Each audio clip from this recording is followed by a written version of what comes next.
go. Head On with Bob Kincaid. 3 hours of conversation, cussing, and a discussin' with America's only born and bred Southern liberal talk host. Head On with Bob Kincaid is brought to you each night by Coal River Mountain Watch. Coal River Mountain Watch invites you to become part of the solution, part of a sustainable future, part of the uprising against mountaintop removal. Coal River Mountain Watch, crmw.net. And now, from high in the hills of beautiful West Bicod, Virginia, here's Bob Kincaid on the Head On Radio Network. Well, howdy.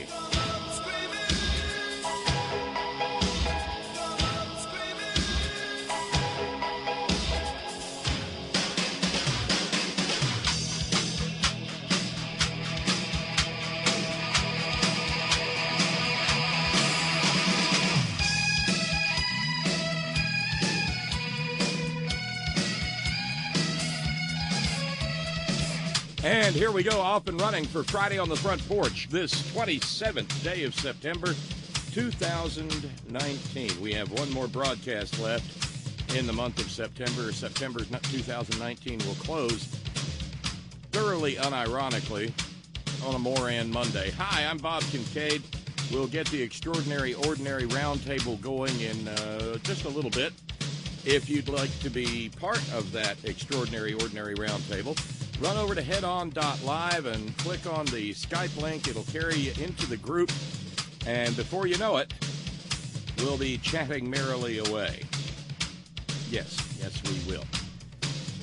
If you'd like to double up on the fun and the carrying on, well, I highly invite you to run on over by headon.live and click on chat room, pick yourself out a screen name and a password, and jump in where you will be immediately jump into the merry, madcap, wacky, zany, real-time multimedia extravaganza that is the Horn Chat Room. You will there be greeted by early arrivers Anatole and Dowhead and Squeaky, and I'm sure more will arrive even before the tardy bell rings at 5 past. We don't have one, just a cowbell. You'll be capably moderated by longtime inveterate, indefatigable veteran chat room moderator Sparky, who, being a third stage guild navigator, has folded space to become Man Cave.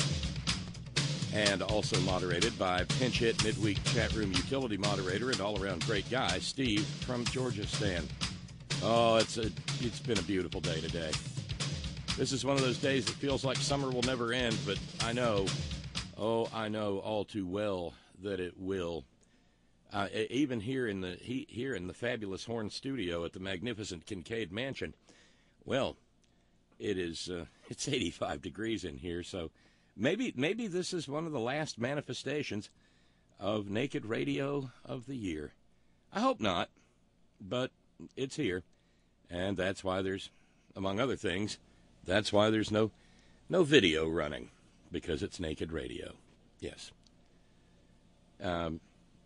Well, that's with climate change being what it is, Randy in PA, you could very well be correct. September is the new August, Bob. I had a lot of fun today. It was just gorgeous. So I stood outside. I've got a little workstation I created on top of the outdoor refrigerator, and so Agnes said she'd, after I did the crab cakes for my daughter and grandchildren at the beginning of the week, Agnes said she would be interested in having some. And so I stood out there, and I finally minced up a red bell pepper, and I finally minced up a couple of little jalapenos, and minced up some celery, and minced up some onion, and minced up some green onion. Put that all in a bowl and set it aside. Sat down, got out the dreaded mayonnaise and the finely ground Creole mustard, and got the horseradish, and worked up a big bowl of homemade remoulade to go with the crab cakes. And let's see what else. It's mayo, mustard, horseradish, some Tony Chachere's. Paprika, yeah. A little bit of chopped parsley. And it wanted pickle juice and hot sauce. But I compromised. I thought, ooh, I can do even better than that. I've still got some Amish pickle juice left over from July in the refrigerator. I'm saving it for barbecue sauce. But so instead of using like Crystal hot sauce and some pickle juice, I thought, well, now wait a minute. And so I dosed it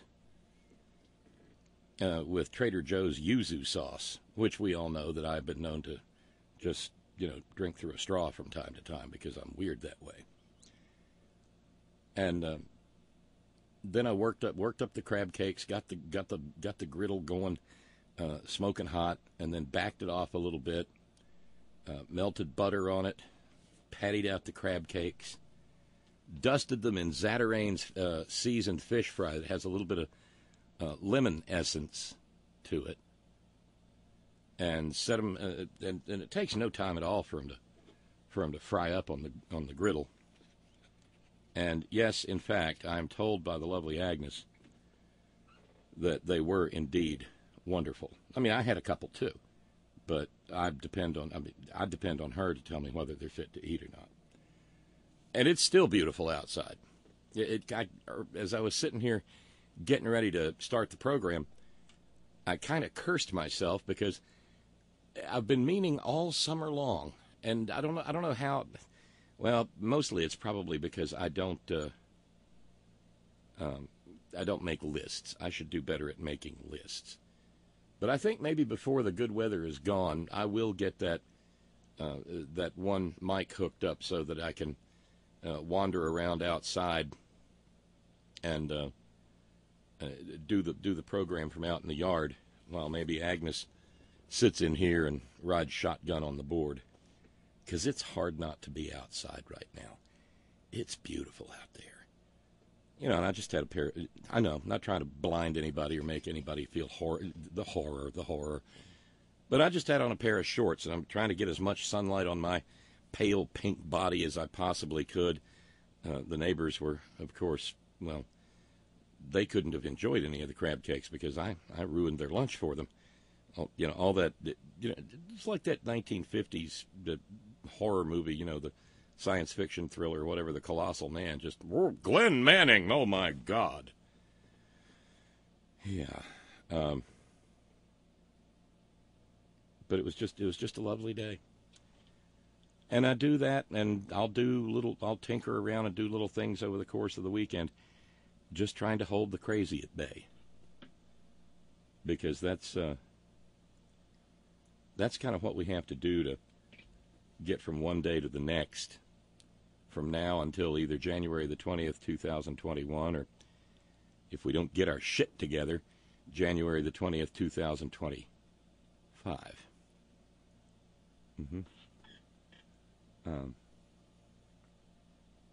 Well, I understand. Steve in New York pointing out, subject line, the weirdness. I was hoping, because it's a lot to handle, that the increase in weirdness would be more linear. The exponential daily increases are dizzying. Oh, that they are. And that's why I keep saying the only thing we can do is recognize it, prepare for it, strap in, cope with it. It's one of those roller coaster rides where if you're not strapped in real good, you will get thrown out in the turn.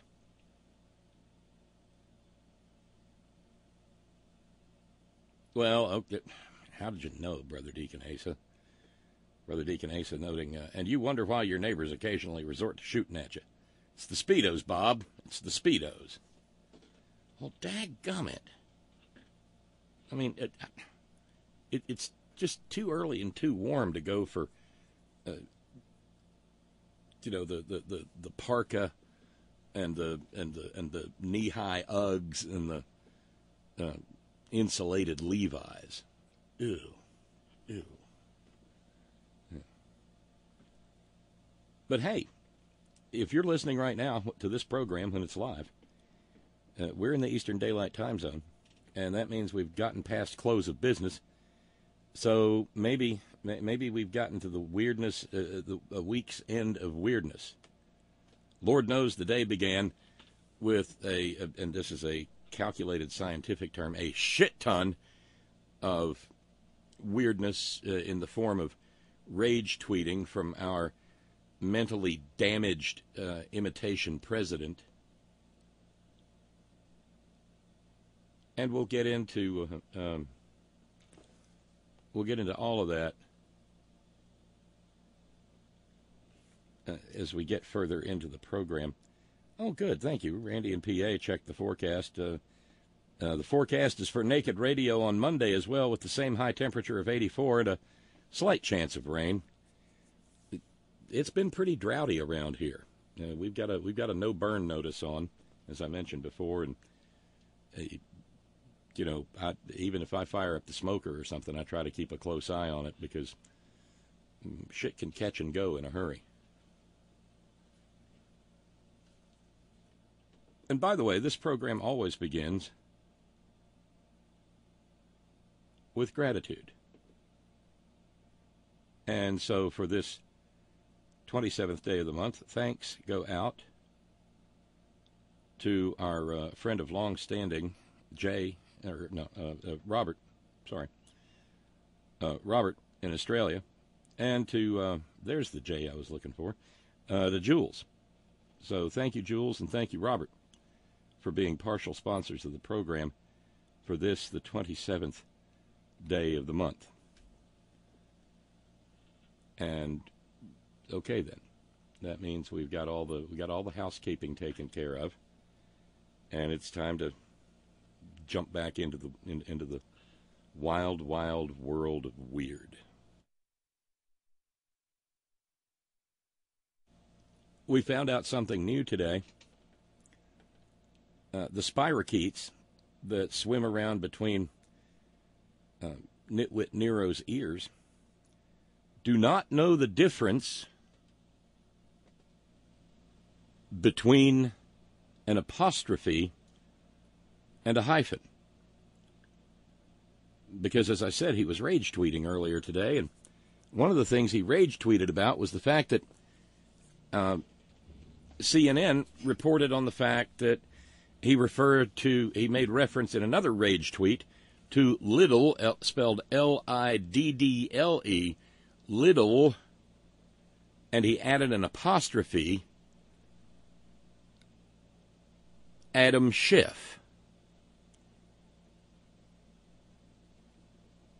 CNN, apparently, left out the apostrophe, and this enraged that sad, sick, venal, criminal, damaged mind to send out another tweet complaining about the lack of the apostrophe, only he didn't call it an apostrophe. He called it a hyphen, an Hyphen hyphen. He did manage to spell hyphen correctly, but it wasn't a hyphen. It was an apostrophe. This led some people to assume that he didn't know the difference between a hyphen and an apostrophe. At first, I thought the same thing. But upon further review, as the guys in the striped shirts say, I realized that was not the case. No. It wasn't that he didn't know the difference between a hyphen and an apostrophe. It's that he can't spell apostrophe. Because he never bothered, he doesn't know what he doesn't know. And one of the things that he doesn't know is anything about the origin of words. But as a longtime practitioner of the art of word knowing myself, I can tell you that the fact that the letters strophe, strophe, appear in it, that's a word of Greek origin. But as far as Nitwit Nero is concerned, it could just as well be a word that was transmitted to Earth from the multi-limbed amorphous alien race on Norblap 9. Yeah. Angry about... Well, he's angry about everything. Who are we kidding? So we've got that going for us. And a whole bunch of other stuff that doesn't even have anything to do with Nitwit Nero.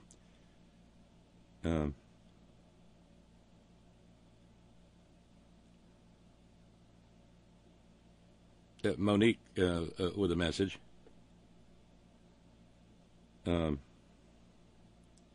Real talk, Bob. Is this finally the beginning of the end? Like when Nixon knew it was over? No, we're not there yet. This is more Churchillian. This is not the beginning of the end. But as Churchill noted many years ago, it could very well be the end of the beginning. Monique saying we'll deal with Pence and all, but that orange hateful bastard will be gone. See, that's the fly in the ointment. Because the way this Ukraine affair is shaping up, because he thinks like a mobster, Chlamydia Claudius made sure to implicate his own vice president as well, so that he's in it up to his neck, like we talked about last night, implicated in all of this venality and criminality and this mob behavior are Tangerine Tiberius himself, Mike Pencilneck Geek, Mike Pompeo at the Department of State, Mick Mulvaney, who, depending on when you catch him up to which skullduggery, heads the Office of Management and Budget and is the titular chief of staff to Nitwit Nero. And, of course, no list of criminality in this regime would be complete without Bill Barr to prosecution. They're all in it up to their dirty little eyebrows. And although he's not technically a part of the administration, we would be remiss if we did not also take into account the massive exposure that Rudy Giuliani has, who has now taken to showing people text messages that he received from the Department of State telling him to involve himself in this ongoing criminal conspiracy. Now, Rudy is a former federal prosecutor, a former United States attorney for the Southern District of New York. And so he knows how it works when people who are about to get stone cold busted want to try to keep a little bit of the heat off of them. So what all of this is, a lot of people are, is he drunk? Is he nuts? Is he crazy? No. He's signaling to the authorities that he knows where the bodies are buried, and he's willing to share that information if shit gets particularly egregious.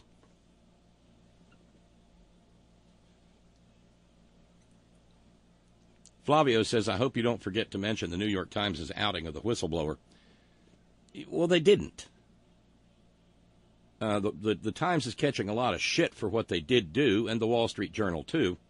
Wall Street Journal did it first, but the Times is catching the hell for it. Not that I'm defending the Times. But they didn't give the person's name, and they did not. They gave basic information, and they justified it by saying that given the fact that Geezer Disgustus had already slimed the individual, that people needed to understand what it was that made other people think that this individual was credible. Because, of course, there's already an onslaught against the individual, arguing, as Julius Geezer did, that this person was a political hack. Not for nothing, but the CIA is not particularly known as a den of liberal Democrats. The CIA is about as authoritarian as it gets, maybe short of the FBI. And it really doesn't, authoritarian regimes like that, authoritarian structures, don't really lend themselves to being places where people with liberal leanings like to go and hang out.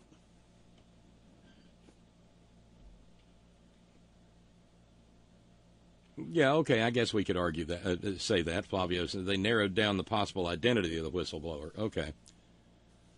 But the whistleblower's identity is still not known, and that is still driving dipshit Donnie right up a tree. And given the fact that he's tweeting out threats against the whistleblower, yeah, that's a little nervous-making, and it was a call that is marginal at best on the part of the New York Times. But again, we're talking about the New York Times. And so consequently, it should come as no surprise that they would behave in such a skeevy fashion. And alongside that issue with the Times, we should probably take into account a story that they published and which went out as a tweet to the story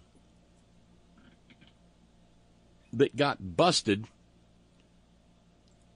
practically before the electrons that carried it into the interweb tubes were cold.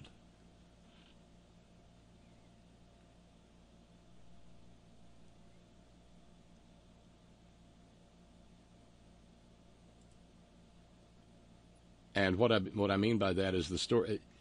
They did one of their sickening pieces about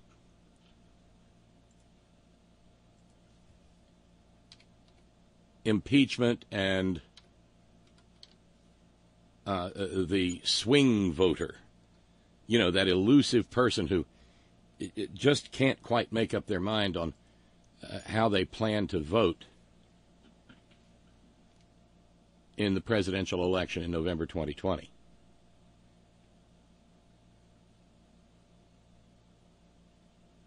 It was, and it turned out to be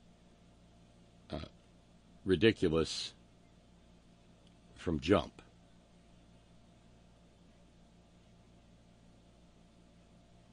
Let's see. There it is. Took me a minute. When it reminded me in a way, I know this is going to seem terribly shallow. It reminded me in a way of the years and years and years ago when Don Nehlen was the head coach of the West Virginia University Mountaineers. If it was 3rd and more than 10, everybody in the stadium, including like if parents brought a little newborn with them to their first Mountaineer game, that little newborn would immediately learn to speak, and the first word out of the newborn's mouth would be, draw. It got so bad that in the student section on 3rd and 21, we would all yell at the same time, draw! It's not like we were giving anything away to the opposing team. They knew it was coming too. Don Nehlen on 3rd and long was going to call a draw play because once upon a time in like 1980, it worked. And he was still waiting for it to work again. Well, in the case of the New York Times,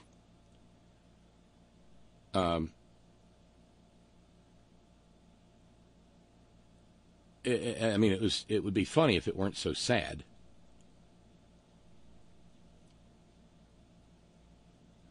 One individual said, I'm sure the media, New York Times, I'm looking at you, will find 6 swing white guys in a diner somewhere who'll claim they were on the fence and impeachment made them decide to vote Trump. They're lying. They were with him all along. They were always going to be with him. And then this happened. A woman by the name of Sabrina Tavernese, who I guess is a reporter at the New York Times,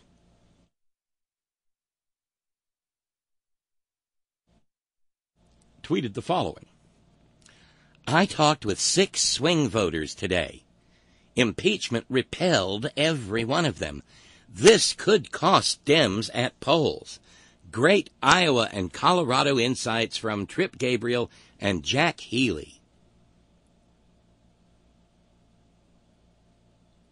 that's when a guy named Matt McDermott swung into action. He's a pollster. But more than that, he is simply well-versed in the behavior of the New York Times. The name of the article from the New York Times was, or the title was, Elated, Furious, Wary. Impeachment divides voters like everything Trump.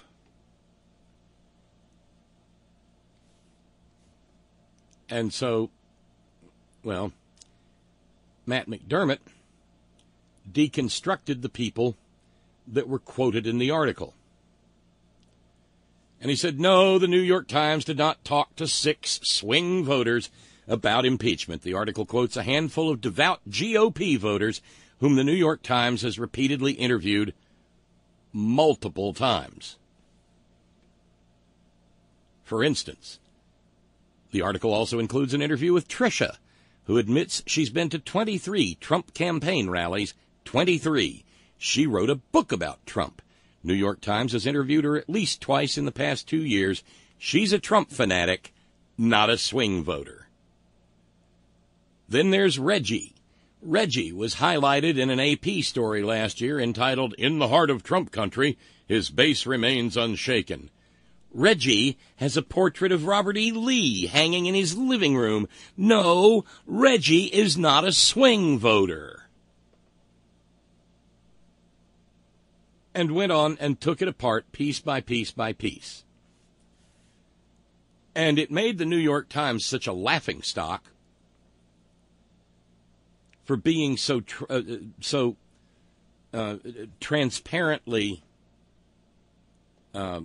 dedicated to creating this bullshit anti-impeachment dichotomy that Sabrina Tavernese eventually tweeted, I deleted a tweet I wrote last night that didn't give the full picture of the story I helped report yesterday with 9 colleagues on voters' reaction to impeachment.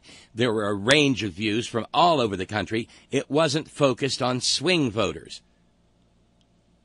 And yet, somehow or another, she still can't quite understand that interviewing maggots about impeachment is probably not the best way to get to take the pulse of the nation in regard to a venal, crooked, brain-damaged, sick man who thinks that the law exists for everyone but him. And it's going to be like this all the way to November 2020. And so it becomes incumbent upon us to do our own homework, to think critically, to not accept whatever it is we're told. And that includes me. It includes anybody you listen to. I know there are a lot of people doing progressive talk who will tell you repeatedly, don't take my word for it. Go do your own reading. Now, these are phrases that are never heard over on behind the golden ditto microphone or coming out of the mouth of the Hannity job, that life support system for a haircut, or out of the mouth of Mark Levin with the voice made for print, or coming out of the mouth of Laura Ingraham, or Fucker Carlson, or any of that lot. They don't, because they don't want the maggots going and doing their own thinking. Hell, they're maggots in the first place because they didn't do their own thinking. They just saw that brain-damaged criminal coming down the golden elevator, hooting and hollering about Mexican rape. Mexican rapists, brooga brooga, warble whoosh, Mexican rapists. Not sending their best. Brown people, Muslims, larb. And they said, that's the candidate for me.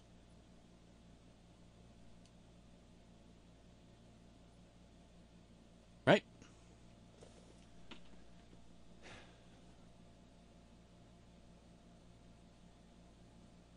So, like I said, we got to strap in.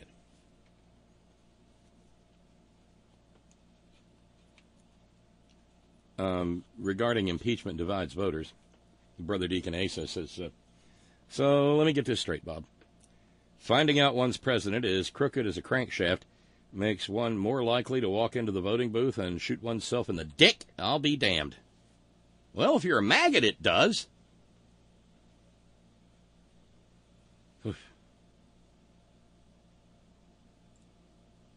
And here we go. I got other stuff to talk about this evening, but instead, I'm off and running, and we're knee-deep in the hoopla.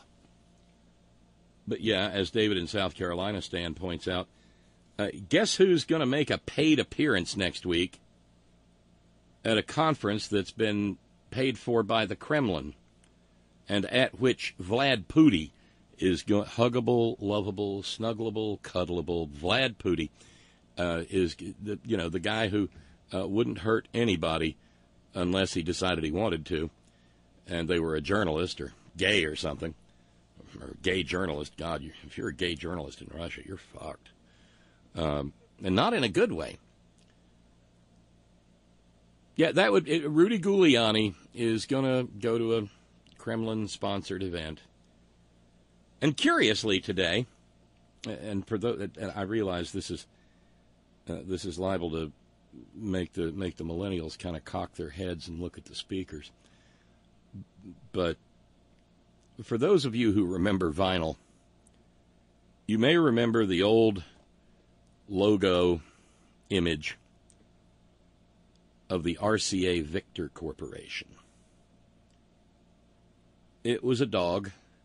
Was it a pit bull? That was back before pit bulls had bad reputations. But it was some sort of white dog. Why's the dog always got to be white, Bob? It was some sort of white dog, and it was sitting and looking at the megaphone, I guess you'd call it, of an old Victrola. And the legend underneath, or the caption underneath, read, "His Master's Voice."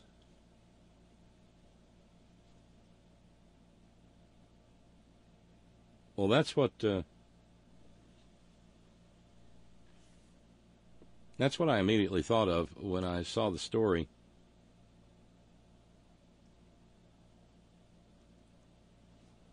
About the fact that, well,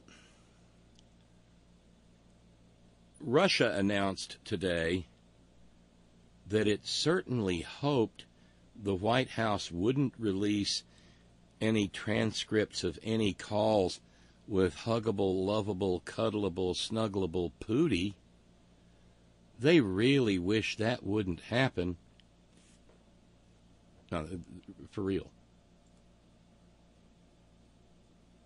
The Reuters headline reads, Kremlin says it hopes U.S. won't release details of Putin-Trump calls. I'll bet. Kremlin spokesman Dmitry Peskov was asked about the White House's release of the reconstruction of the July 25th phone call when nitwit Nero tried to shake down Volodymyr Zelensky. Peskov said, "It's not normal diplomatic practice to release confidential details of such calls.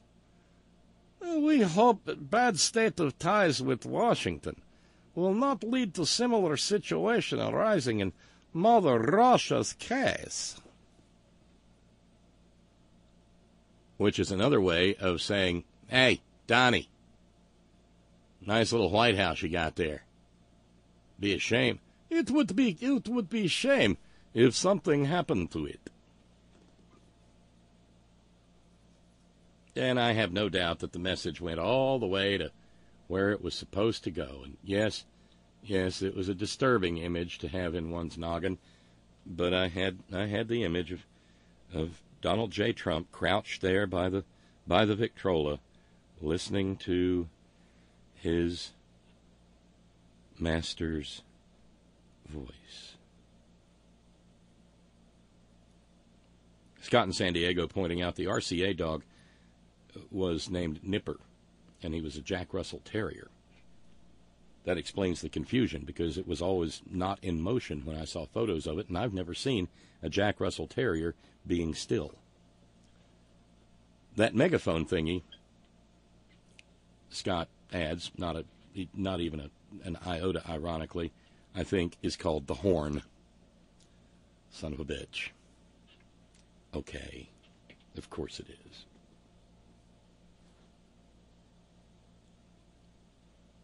Ron in Raleigh asks, did you hear during an interview about the Ukrainian phone call, Bowtie Boy Tucker Carlson had the temerity to say that he was nonpartisan? Well, did he? Because he also suggested that the sleaze, the filth attack against Adam Schiff has moved into overdrive. He also did an entire segment on how mentally ill Adam Schiff is. And if you understand, there's a way to safely watch Fox News TV Radio Rwanda. And it's this. Whatever they're complaining about and saying they're complaining about Democrats is actually something that exists in reality among Republicans or a particular Republican. So when Tucker Carlson says he's worried about Adam Schiff being mentally ill, what he really means is he knows that Donald Trump is mentally ill. And we have a split of opinion, and I guess we're going to have to, trial by combat, I don't know, because where Scott said that the Nipper was a Jack Russell Terrier, Ron in Raleigh says he's a Fox Terrier. The great, great controversies of our life. This now the great Nipper debate will probably consume the best part of the discussion this evening.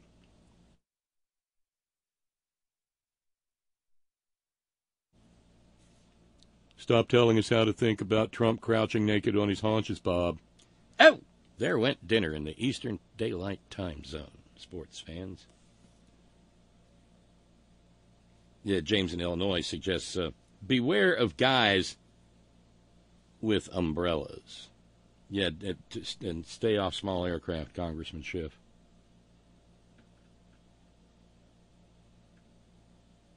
Well, that's why we do it here, Randy pointing out. You will never find the mainstream media explaining the phenomenon of psychological projection. But then again, we're a small but happy little community. And we're happy because we live in the future. We see things coming that surprises other people. For instance, something that happened today.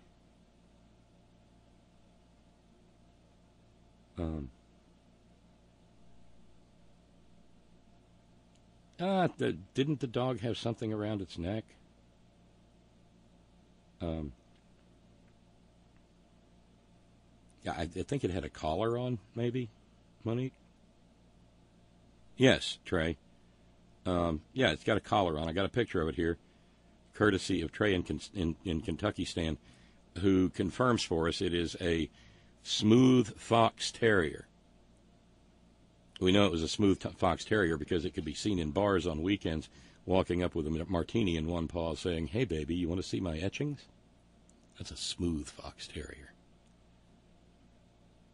But, yes, Trey, whatever the Republicans say, the opposite is true. Yeah, it's kind of like that.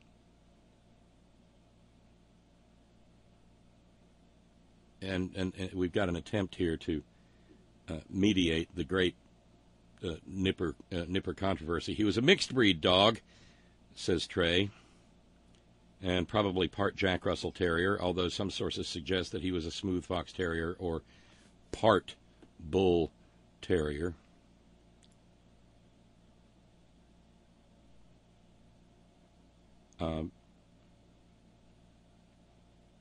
I had not seen that. Thank you for the update just before airtime. Eileen letting us know. Did you hear that Mike Pompeo, he graduated first in his class at West Point. I can't resist adding that every time we say Pompeo. It's kind of like the horse whinnying in Young Frankenstein every time somebody says Blücher. Meh. Pompeo graduated first in his class at West Point.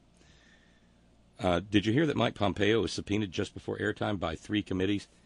And I'm sure he won't show up because this is the don't give a fuck administration.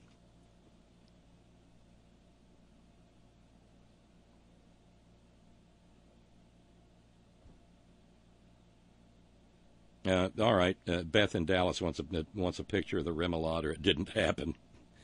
After the show, Beth, after the show. There's only so much I can do at one time. But if I didn't really make the Remoulade, could I say this? Remoulade. Yeah, in fact, I think had Lady LaBelle had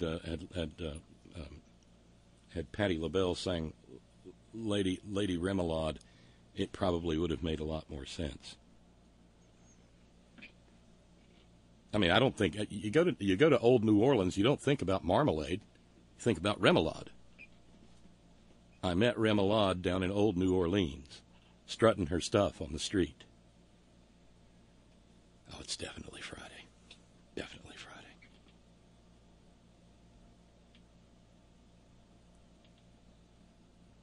Friday. Randy says, I see things coming too, Bob, but I can't seem to do much about them. Sometimes you can't. It's kind of a Twilight Zone episode that way. You know what's coming. You can see it often, and you're trying to change it, but being aware of it is a big damn deal. And so it is that today we got news that the Senate had completed and released the results of its investigation into the National Ruble Association. This, as Joe Biden once said of the Affordable Care Act, is a big fucking deal. Because the central finding of the 77-page report is that the National Rifle Association served as a foreign asset for Mother Russia in the interval of time ahead of the 2016 quadrennial one-question IQ test, otherwise known as the November election. 18 months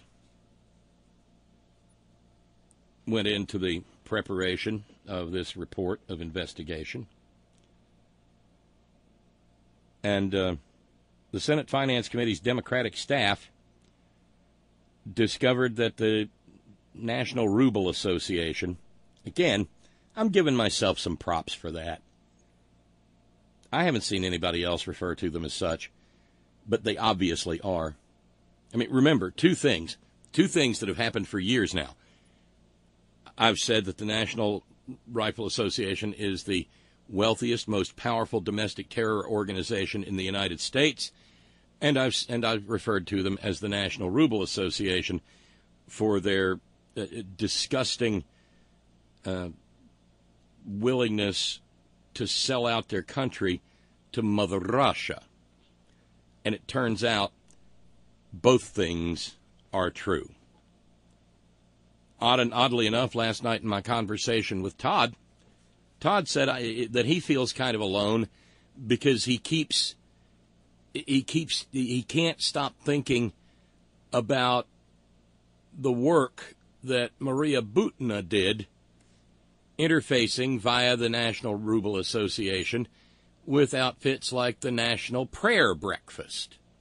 Those good, fine, good, God-fearing, upstanding, Bible-believing, Christ-centered, evangelical, fundamentalist, homosexual, fake-ass Christians. Well, maybe they're more real than we know.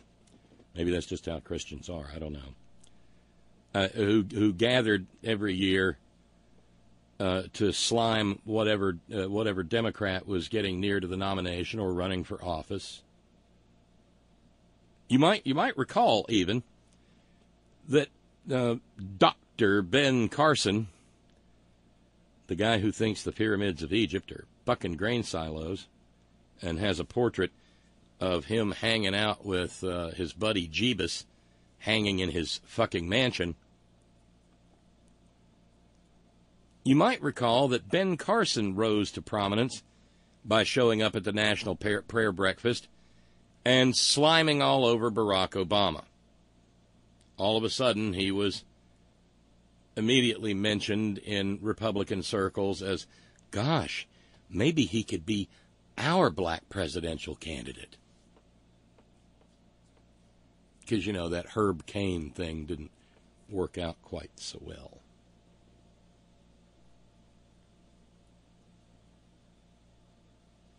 Among other things, the NRA went hammer and tongs to organize a 2015 visit by some of its leaders to Mother Russia.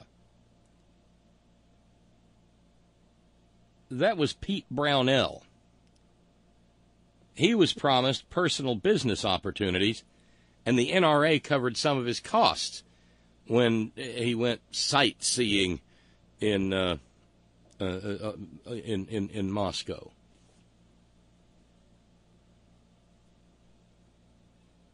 Among other things, they noted that it was referred to as an avalanche of proof.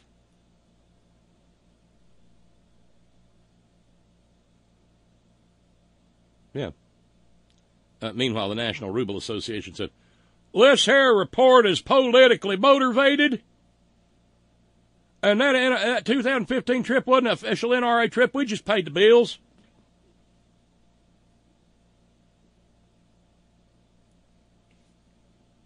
But there's a possibility, granted it's a slim one, but it's a possibility, that the National Ruble Association may get its tax-exempt status yanked, which should have happened, God knows, a couple of generations back when they decided to go from an organization that focused on marksmanship and weapons handling to an overtly political organization bent on changing American society sufficiently that we could get rid of all that pesky civil society and self-governance instead live under a perpetual hostage situation arranged and orchestrated by the aforementioned National Ruble Association.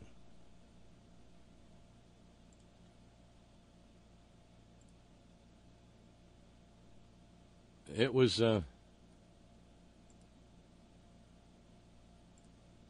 it's a hell of a report, and you can go out and read it, all 77 pages of it or so.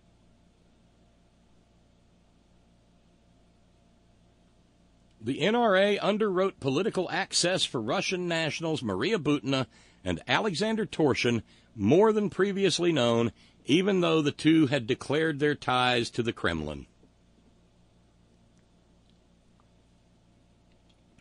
One thing worth noting is Tennessee's junior senator, Marsha Goodness Blackburn, one of her closest associates, is up to his Muscovite eyebrows in National Ruble Association Russia canoodling. The name of the report is The NRA and Russia, How a Tax-Exempt Organization Became a Russian Asset.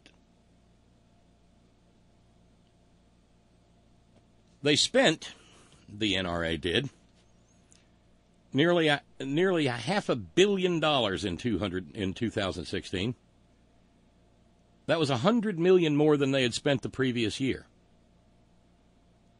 Nearly $140 million on legislative programs and public affairs, a $30 million investment in Donald Trump's presidential campaign, and at least $20 million more to help GOP Senate candidates. You know, like Princess Lindsey Graham and Moscow Mitch McConnell and probably John Cornhole and most likely practically every other member of the Republican caucus in the Senate of the United States.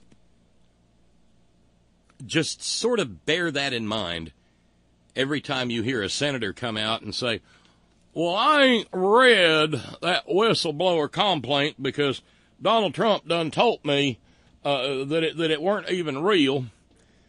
And so I ain't read it, but I just know in my heart that there ain't nothing to it. And even if they had photographic evidence of Donald Trump pointing a gun at the president of Ukraine, it still wouldn't have nothing to it. It don't come to nothing, Mr. Finch. Nothing.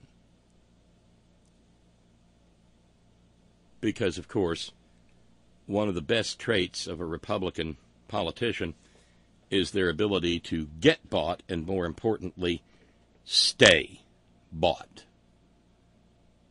This is the danger in which we find ourselves. Oh, God. The RCA Victor Dog debate will not go away. More divisive, says Flavio, than the Dreyfus affair. The Terrier affair, more divisive than the Dreyfus affair. Stay tuned. Watch this space.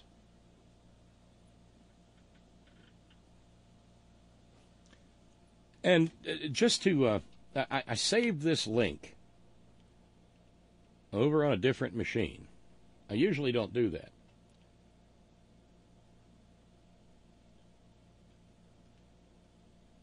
It was just 2 days ago when the National Review, that famous bastion of right-wing racism, published the following: majority of Americans against Trump impeachment. Most Americans are against removing President Trump, according to a Quinnipiac University poll released Wednesday. Is there really a Quinnipiac University? I mean, I keep hearing of them. I keep wondering if it's like the Columbia School of Broadcasting, not associated with CBS. The poll was conducted from September 19th to the 23rd, before the Wednesday release of the transcript of a phone conversation between Trump and his Ukrainian counterpart. 37% of respondents to the poll said Trump should be impeached and removed from office, while 57% were against impeachment. The survey sample was 1,337 registered voters and had a 3.2 percentage margin of error.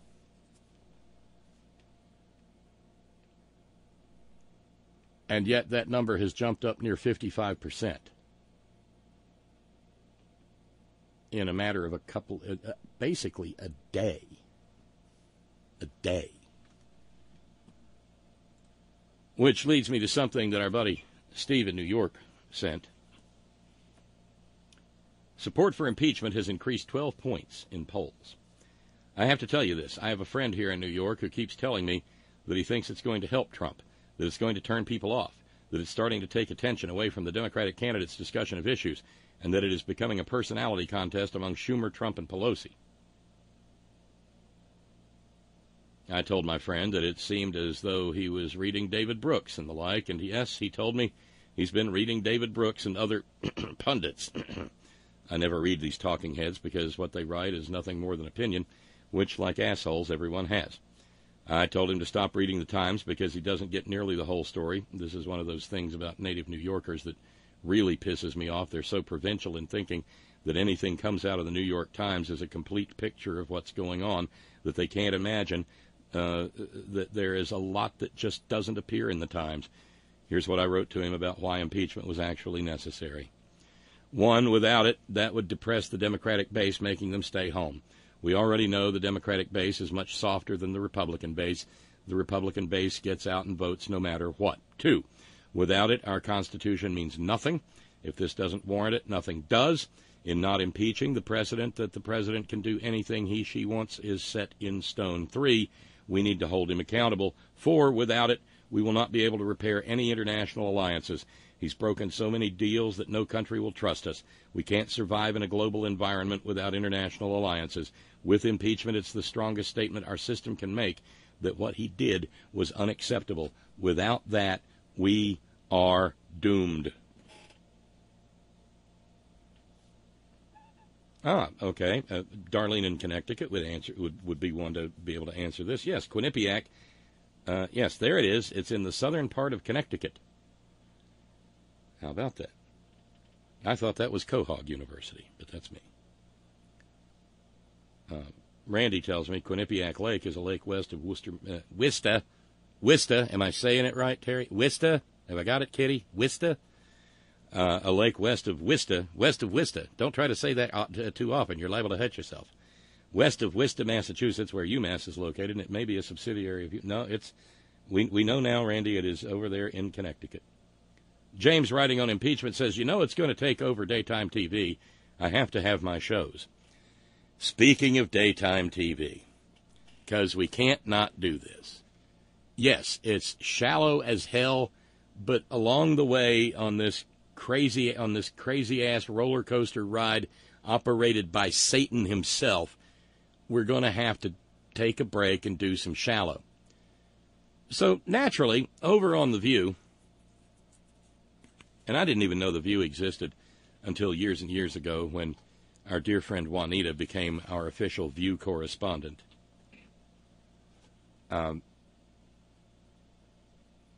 then I began paying attention, and I can only imagine what it must be like to work on that set. Do you just come home at the end of the show and put the swirly straw in the rot gut bottle of tequila and just... Because there's a lot of woohoo involved sometimes.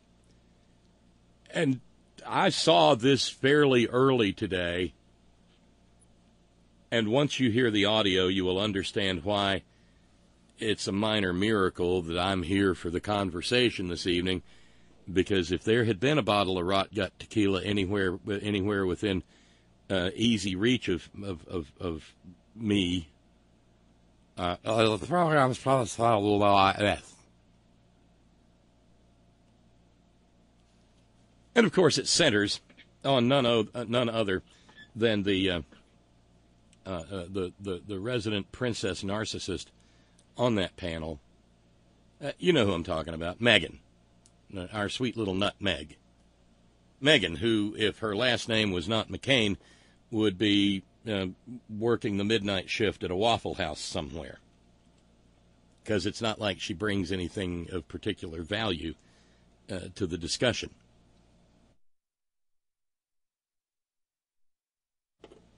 Well, we know from long standing that whatever it is that's getting talked about on The View, it has to be about our little nutmeg. And today was no different. Nope. Today it was all about impeachment. And who and whether or not Adam Schiff is doing a good job or did a good job with yesterday's hearing. I, for one, think that knowing that he has had a career as a prosecuting attorney, he did a pretty good job. He also did a good job keeping the thing moving, but not according to Republicans. Let us join things in medias res. Chef Bobby Blaze up in the co-host kitchen game with fearless flavor straight from his kitchen. While Congress was talking about the whistleblower yesterday, Trump was at a private event at the UN where he made this not-so-veiled threat. Watch. Who's the person that gave the whistleblower the information? Because that's close to a spy. You know what we used to do in the old days when we were smart, right? With spies and treason, right? We used to handle it a little differently than we do now. First of all, he needs to take the word treason out of his mouth. Number one. Sometimes it's hard not to love Joy. But so that sets the tone, and we're not going to run the whole clip because we got to get the extraordinary ordinary roundtable fired up. Let's see here.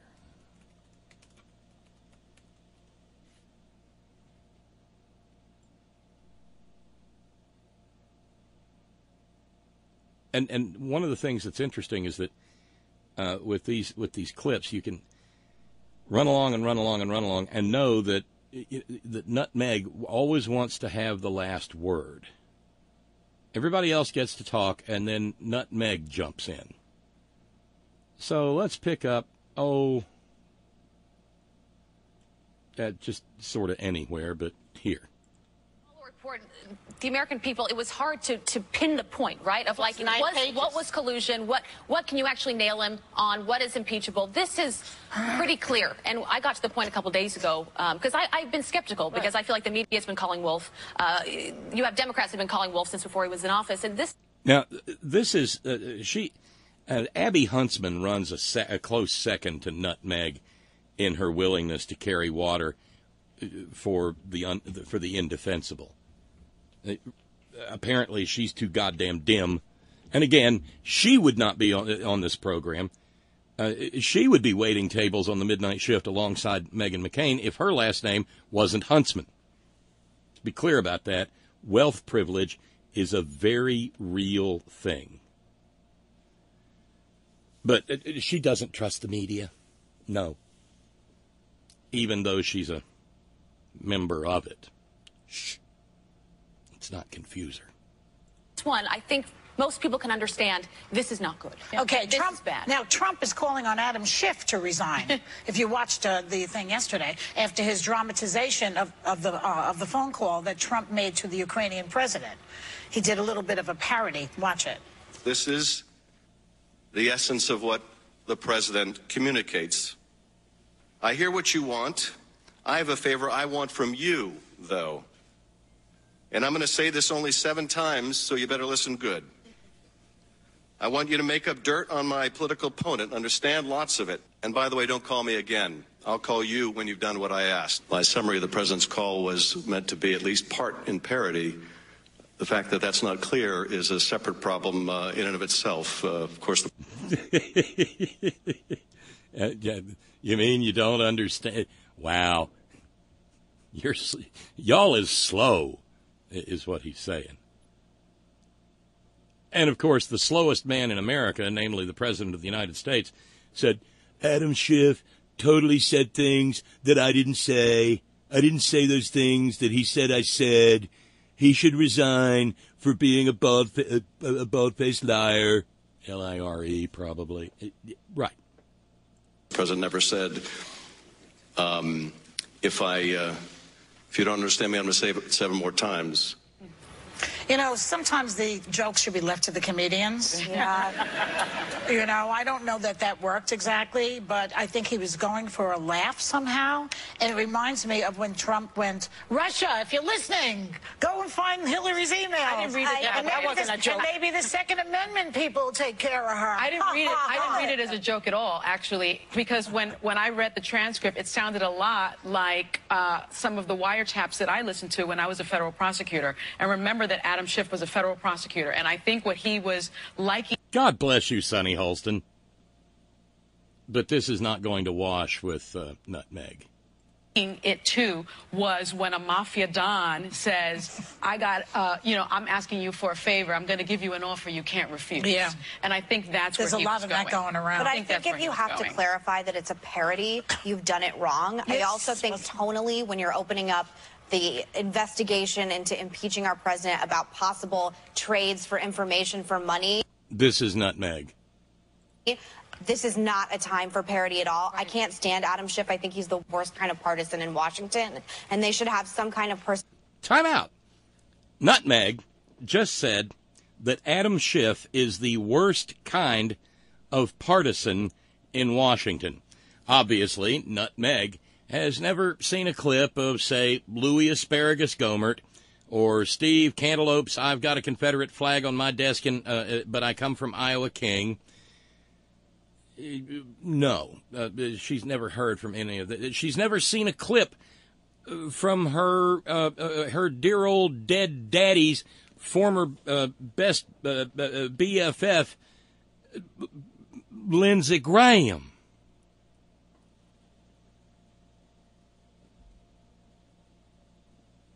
What do you mean you can't hear me on?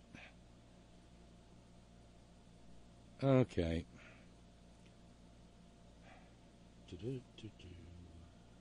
Oh, okay. God only knows why it was muted. That should be fixed. No, Adam Schiff is the worst kind of. But the part that had me ready to eat dirt and run rabbits, well, if I didn't have to keep talking, I'd have the hockey puck in for this one. And like a Joe Manchin running this, someone. Con!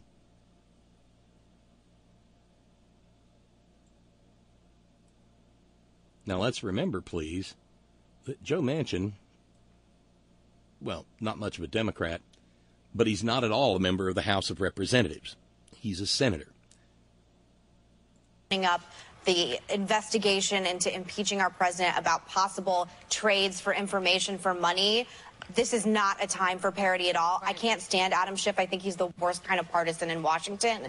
And they should have some kind of person like a Joe Manchin running this, someone that conservatives are more comfortable with, because he has proven himself to be a partisan hack over and over again. No, with all due respect, you're on the left. Yeah. I'm on the right. And I'm telling you, I don't trust him. And the problem was, as the final holdout, I just said Joe Manchin. Oh, Joe Manchin's in the Senate. I know, but I'm just saying someone in that vein. Republican by all. But someone in that vein. Even Nancy, I think, would be better. The point I'm trying to make is that I don't trust Adam Schiff, and I also I'm the last holdout, as usual, at this table about impeachment on all things. And I will say that they should have someone up there who is not going to make a parody of it, not going to have to clarify themselves in any way, someone who's very serious, who's going to lay this out to conservatives and Republicans and Trumpers in the middle of the country who are confused, who don't want a redo of Mueller and the Russian. But let's face it, that was one small parody. And again, if you've listened to Adam Schiff from the very beginning, he has been cogent. He has been clear. He has been serves to distract. He's on the Intelligence Committee. So he needs to Adam Schiff is the man. Okay, he is fantastic. I have to say though, but with all due respect, again, he doesn't need you. He needs me. He needs you. For the final time, these guys don't need anybody at this table except me to believe it. It is a little bit. Wow. Woman in the size 22 zebra suit says Adam Schiff needs her. Yes, that was catty as hell. But to the female members of the Horn Family Community Congregation, you look it. You got smart and tasteful Joy, Abby, Anna, Sonny, zebra suit. She's paid millions of dollars a year. I know, I'm not supposed to do that anymore. Ever. But if we can talk about Bernie's rumpled suit, well, equality. Come on, nutmeg. Don't wear the zebra suit on the set. Save that for clubbing.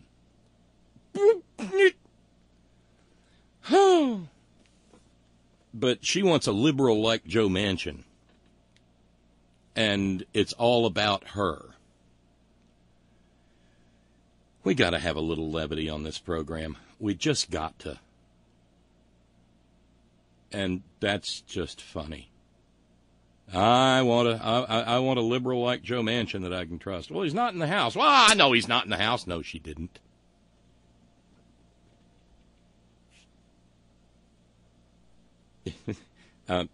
Steve's in New York struggling to hold back his true feelings as to nutmeg, says, no one gives a shit who you can't trust. God, shut the fuck up. Fuck conservatives. Fuck you. In a totally non-sexist way. Because, please, no Meghan McCain blather, said Steve. Too late. Damn your eyes. Too late. So, hopefully, they're hearing me over in the... Okay, yeah, fixed. Thank you.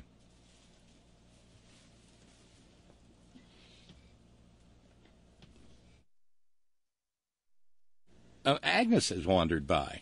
Yeah, don't be a dick, Bob. It doesn't matter what Meghan was wearing. Take into account... Oh, look! Come on! Nope, sorry. Let's take into the fact that this man has, eviscerated her dad. Yeah, he shit all over her daddy. Exactly. His military service. Shit on that, too. Yeah, and she's talking... Yeah, she's carrying water for him. and wants Joe Manchin. Well, I'm a girl, and she's a bitch. Well, I mean, come on, give me some cover. This is, look. Tasteful. No, Zebra suit. It's not about what Oh, she come has on. I'm begging. Cover. Give me cover. I'm not going I to need covering fire. I'm out here between the wire. I would not wear that outfit. Thank you. But you're okay. But she's an idiot. I mean, there's a time and a place for everything. She needs to be taken up for her father. 2 in the morning in a disco with low light. That's the time and the place for that. Hey, I love low light. It looks great. No, that's what I mean. It looks great under a black light. No. I like low light. With the glow sticks and shit. And probably a little MDMA. I mean, whatever. A little Kesha never hurt anyone. Behave. Man, it's tough when you can't even get cover from it. I'll just hang out here between the wires. Oh, and no fundraising going on this evening, but thank you very kindly, Lady B, for kicking in this evening. Thank you very kindly. That's very sweet of you. Thank you so much. All right. Letting go now. Letting go now. Letting everything go. Everything go.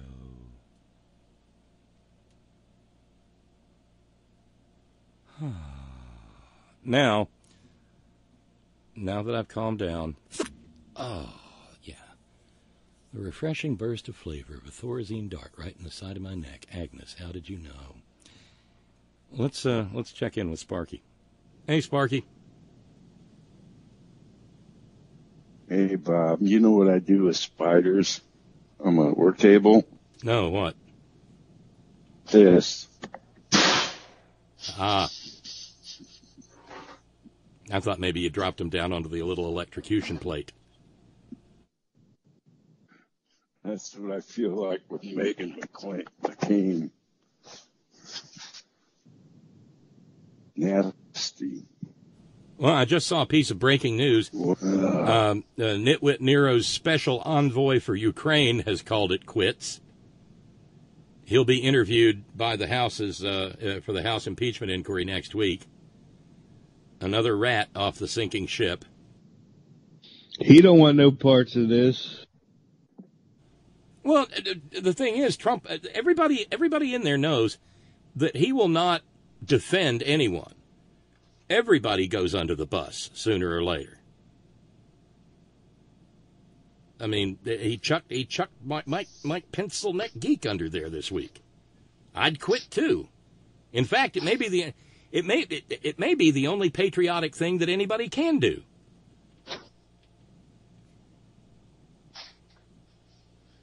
Hey, Bob, did you see that post I made on the Horn Facebook page last night about that SoundCloud link reading the whistleblowers report? No, that is very good. Oh yeah, I didn't see that. Rachel Maddow recommended it last night. I don't know if she hired somebody to do it or who, but anyway, it's excellent. It's a voice actor, a female voice actor that reads it. It's very easy to follow along. Oh, geez, cool. He names all kinds of people in Ukraine, and NBC has that ace reporter that Dave Engel. Yeah, Richard Engel. You know who I'm talking? Yeah, Richard Engel.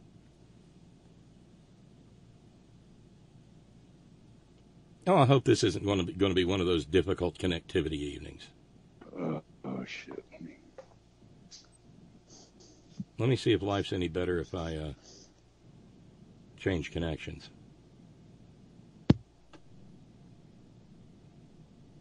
If I lose you, connect me again, okay?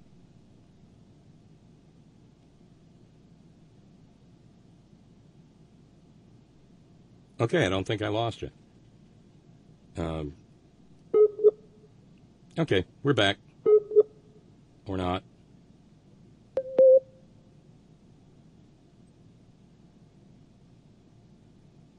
I hear you, Bob. Oh, good deal, good deal. How you doing, Steve? I'm doing good, brother. Is anybody else here? It sounds like me and you got a two-way conversation going. Hey guys. No, everybody. Ah, cool. Everybody, the gang's all here. Hey, everybody. Chirps the cat is here. Oh, man. Hey, Tracy, you heard how hard it was for me to get any cover from Agnes. Can I get a little help? Well, no, see, I just because I was on delay because I had to pause the show for a little while. So the last I kind of only heard about Meghan McCain, and so I well, that's what I mean. I got a little catty and commented on her size 22 zebra suit. Yeah, that's the last thing I heard, and that's when I called in. So, and in your defense, because we talked about it's funny because we talked about her this morning and how she said that she's a size 8. Yeah, right. That's not size 8. Yeah, she has repeatedly said on national television that she's a size 8. Yeah, at least a 14. I mean, at least a 14. At least a 14. And again, I'm not trying to body shame her or anything. I have had my own struggles, as we all know, with, my weight and everything. Oh, by the way, down another 1.2 pounds. Go, Tracy. Go, Tracy. 38.6 pounds total. 38.9. So it's like I am almost 40 pounds. So, look. But there is no way in freaking hell that I would ever go on. I mean, I'm looking at her. I'm like, no way is she a size 8. And all that, yes, I know the camera can add, pounds on. Yeah, they ain't going to add 6 sizes on. It don't add no zebra suit. Right. And then I'm listening to her, and when she says, you have to win me over, help her, please. Fuck her. It's like, no. You can people like her and the rest of the Trump pansies, fuck them. I don't give a flying fuck if the cow ever gets run over. Nobody gives a fuck about her. I don't give a damn about her Trump pansy friends, anybody that fucking watches full motherfucking news. I don't care. Fuck them all. Fuck them with a steel rod with steel plates and barbed wire up the ass with no grease. Fuck them. I don't. Holy fuck. Don't hold back, Tracy. Don't hold back. No, I'm tired of her and her minions and those people who think that we need them. I don't need them. They're 30% of the elect of the goddamn country. No. Well, and I love the ego that goes into that, though, Tracy, because I don't mean you. I don't mean you. I mean her, because I guess she thinks that if she says, well, I support impeachment and it's all about me, then suddenly the Jim Shorts Jordans and the Louis Asparagus Gomerts and the Steve Cantaloupes King and the Kevin McCarthy's and all the rest of the maggot weirdos are going to look up and go, well, okay, the game's up. Meghan McCain's on board.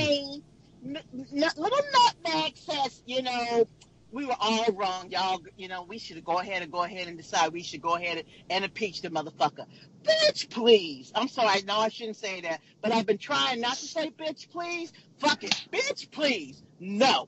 They are not going to change their minds. Like, Obama wasted 8 motherfucking years trying to work with these bastards. No. No, no, no. They are racist. They are evil. They do not love this country. They only love themselves. They only love what they can do, what they can get out of this country. They are rapists. They rape and pillage and steal. They don't care. So fuck them. Okay, I'm done. I'm tired. I think I just blew a gasket. I've just good. I need to interrupt for a minute. I had an aneurysm. Shit. Okay, I'm sorry, Steve. Go ahead. No, Sparky. Oh, Sparky. Steve in New York, you got screen share on going on with your Skype. Is that what that is? Man, it's messing with my head. I went ahead and just logged out and logged back in. Hey, Bob, real quick, I just want to know, is Megan the head end of the zebra or the ass end? Well, wait a minute. Bob, I was trying to save you. I didn't want you and your wife quarreling all weekend. It's a Friday. You don't want to get on her bad side. At least wait till Sunday before you want to, climb this hill, man. Well, what size does she claim to be? She claims to be a size 8. She's not an 8. I can straighten this out. I know some people that work for ABC in New York, where the Bear is produced. And I know that once upon a time, ABC was the perennial third network and really was a shoestring operation. But those days are long gone. They can afford good equipment, and I can assure you that the lenses in the cameras at ABC, talk about adding a few pounds, the camera adding a few pounds. I can assure you the lenses in the cameras at ABC are not constructed say she's chunky. With Carnival Don't add Funhouse. six sizes, though. That's ridiculous, man. Those lenses are not from Carnival Funhouse. She's probably more of a 16 than a 14. I'm being nice. Well, I probably I started something bad. I shouldn't have gone down that road, but But you can, Bob, you know what? See, here's the problem. When you try to be, because, again, we try to be nice. We try to be good people. And when you hear her talk shit and that entitled prima donna, and like you said, has she not won the DNA gene pool lottery? Yeah. I mean, the only reason she's there is because she won the lucky sperm lottery. She would be, working if there was still such a thing as a 5 and fucking dime. She would be behind the counter work with a what is it? Aquanet. They're spraying perfume on you. Some. No, see, what I think, be able to do that. when I made the reference to Waffle House, that's no slur intended on Waffle House, because Waffle House can make you very happy.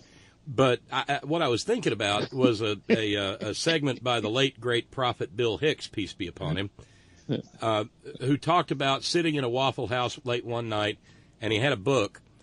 And the waitress came up, chomping her gum, and looked at him and said, "What you reading for?" Not what are you reading, but what are you reading for? Oh my God! And I can just I can see that were it not for her wealth privilege, that would be nutmeg. By the way, we heard from Jeff on the left, formerly known as Jeff from Hellhole, Indiana. Megan's a size 8, and Donnie Dumbfuck weighs 239 and is a stable genius. Sure. Meanwhile, Glenn in San Diego says, "Fuck Nutmeg and the zebra who rode her in."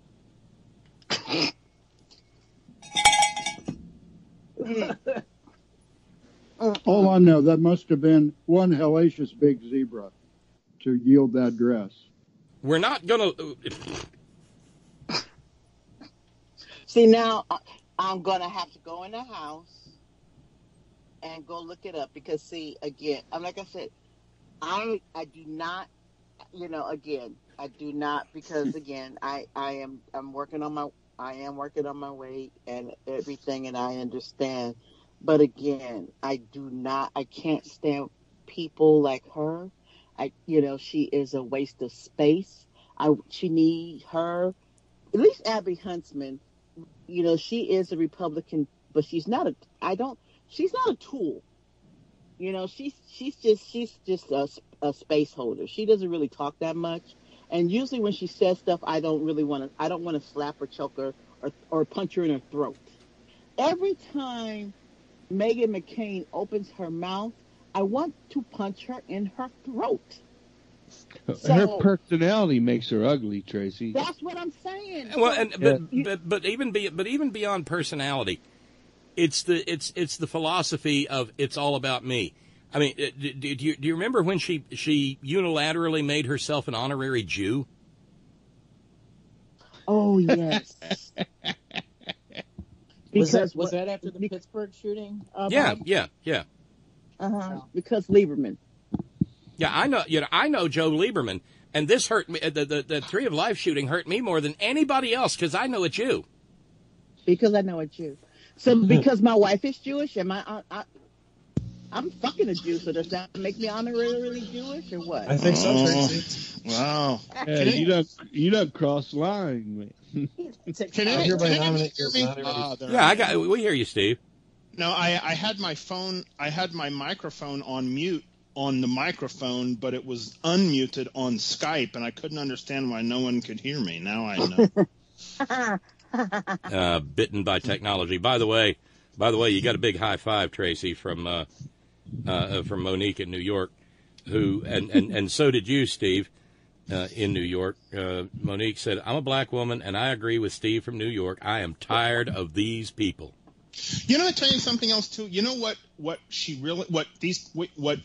the Republicans really don't like about Schiff is he was doing to them exactly what they have always done, and he did it better. But they've been doing that shit all the time. And look, all he was doing was adding. I mean, I knew that when he said the thing about, and I'm only going to repeat this 7 more times. I knew he didn't really that it didn't really say that in the transcript. I knew it was commentary, but it was dead on appropriate. While I mean, that's what he was doing. I just. So, Steve, I got a question for you, brother. Since you're a lawyer, and Rick, you can weigh in on this too if you want. Are you there? Yes, sir. Okay. When Trump got out yesterday, and this was supposed to be a closed-door meeting, and it was with the United Nations, and he said, well, you know what we used to do with spies, in mob speak, and everybody knew what the hell he meant. Isn't that a form of witness tampering? If anybody else did it. Well, or if he knew that there would be a witness. He was talking to a room full of them. Yeah, and it wasn't a UN meeting, Steve. It was a meeting for maggots. It was a private breakfast meeting for maggots at the Hotel Intercontinental. Oh, well, I apologize. I couldn't remember exactly where it was, but I was just saying, damn, that's got to be witness tampering.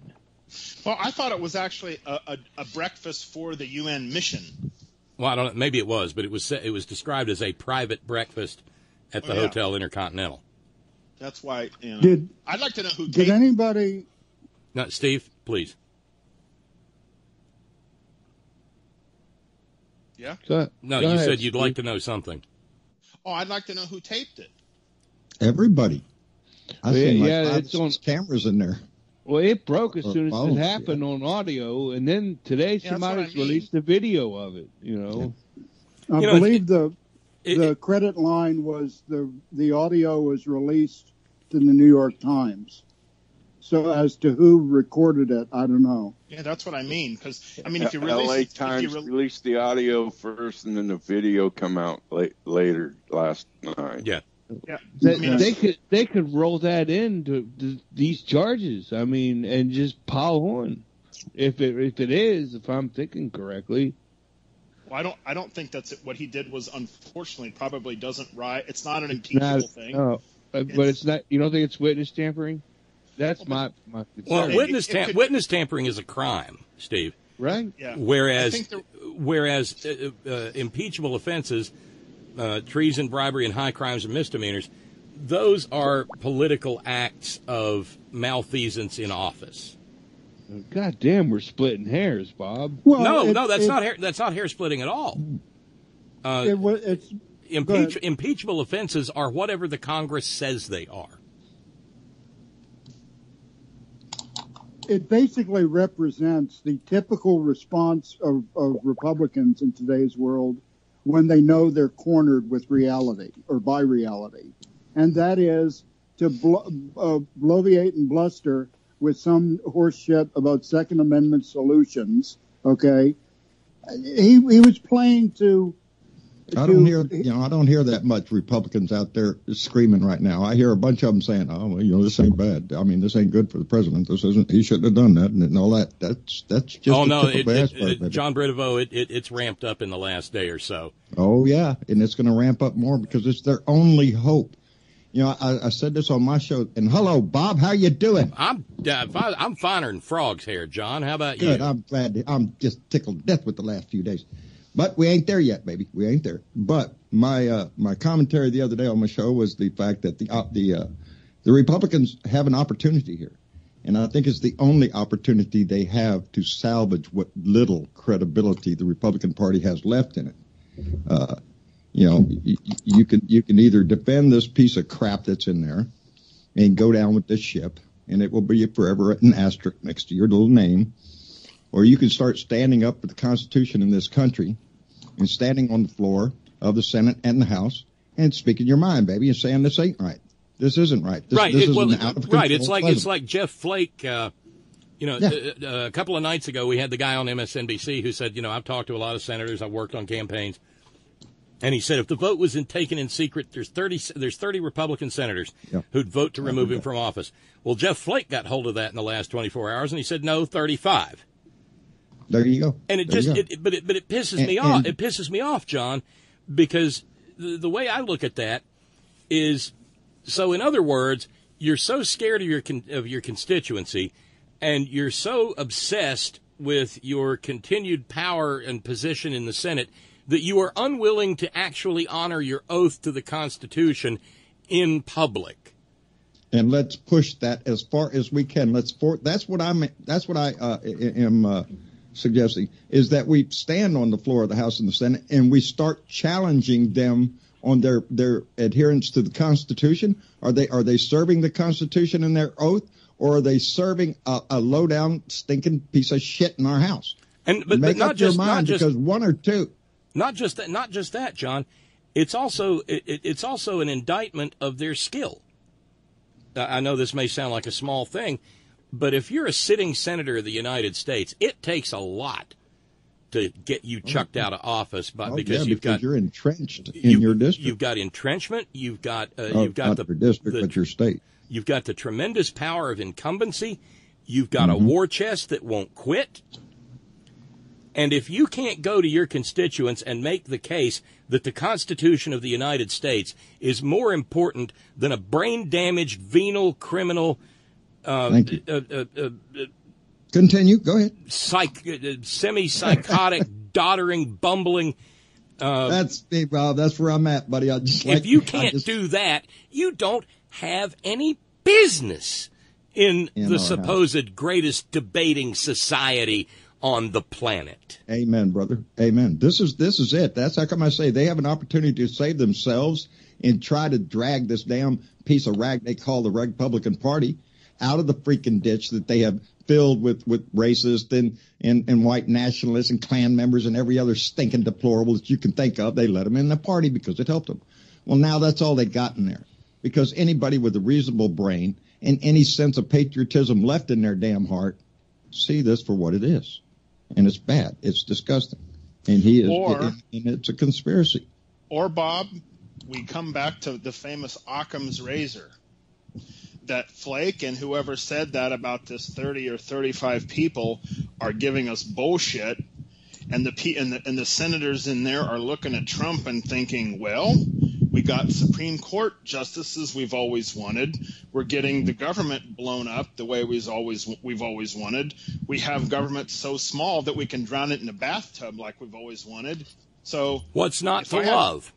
If I had to choose between whether or not 30 people actually would vote for it if it were private, or them actually liking this, I choose the second. I don't buy the 30 people would vote for it in private. I don't buy it. I don't think that's the case at all, because they like what's going on.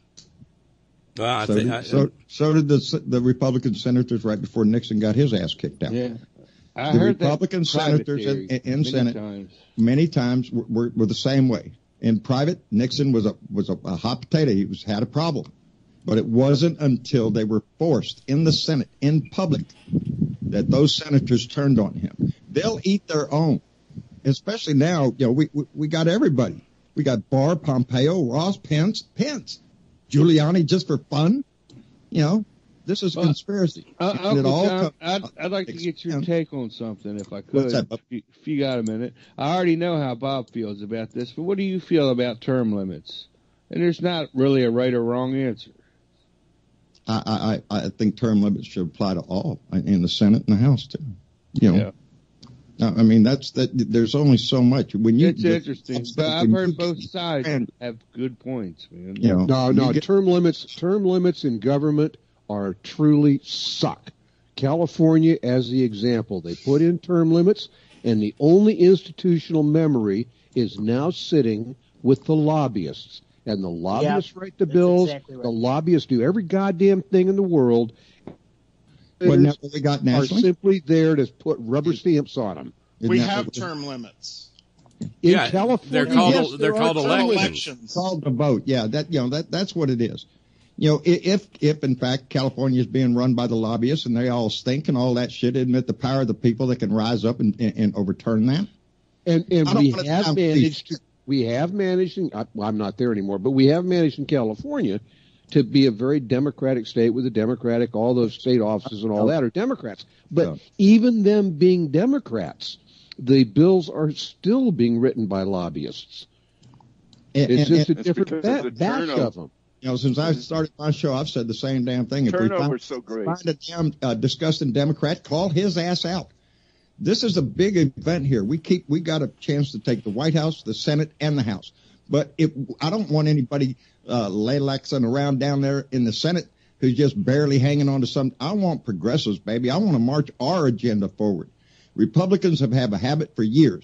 Ever since Obama came in, Mitch McConnell came, ever since then, it's shoved up our ass. Everything they wanted, shoved up your ass. Oh, you want a Supreme Court justice? Kiss my ass. You ain't getting it. Everything they've done, they've shoved up our ass. I don't want any mercy on this shit.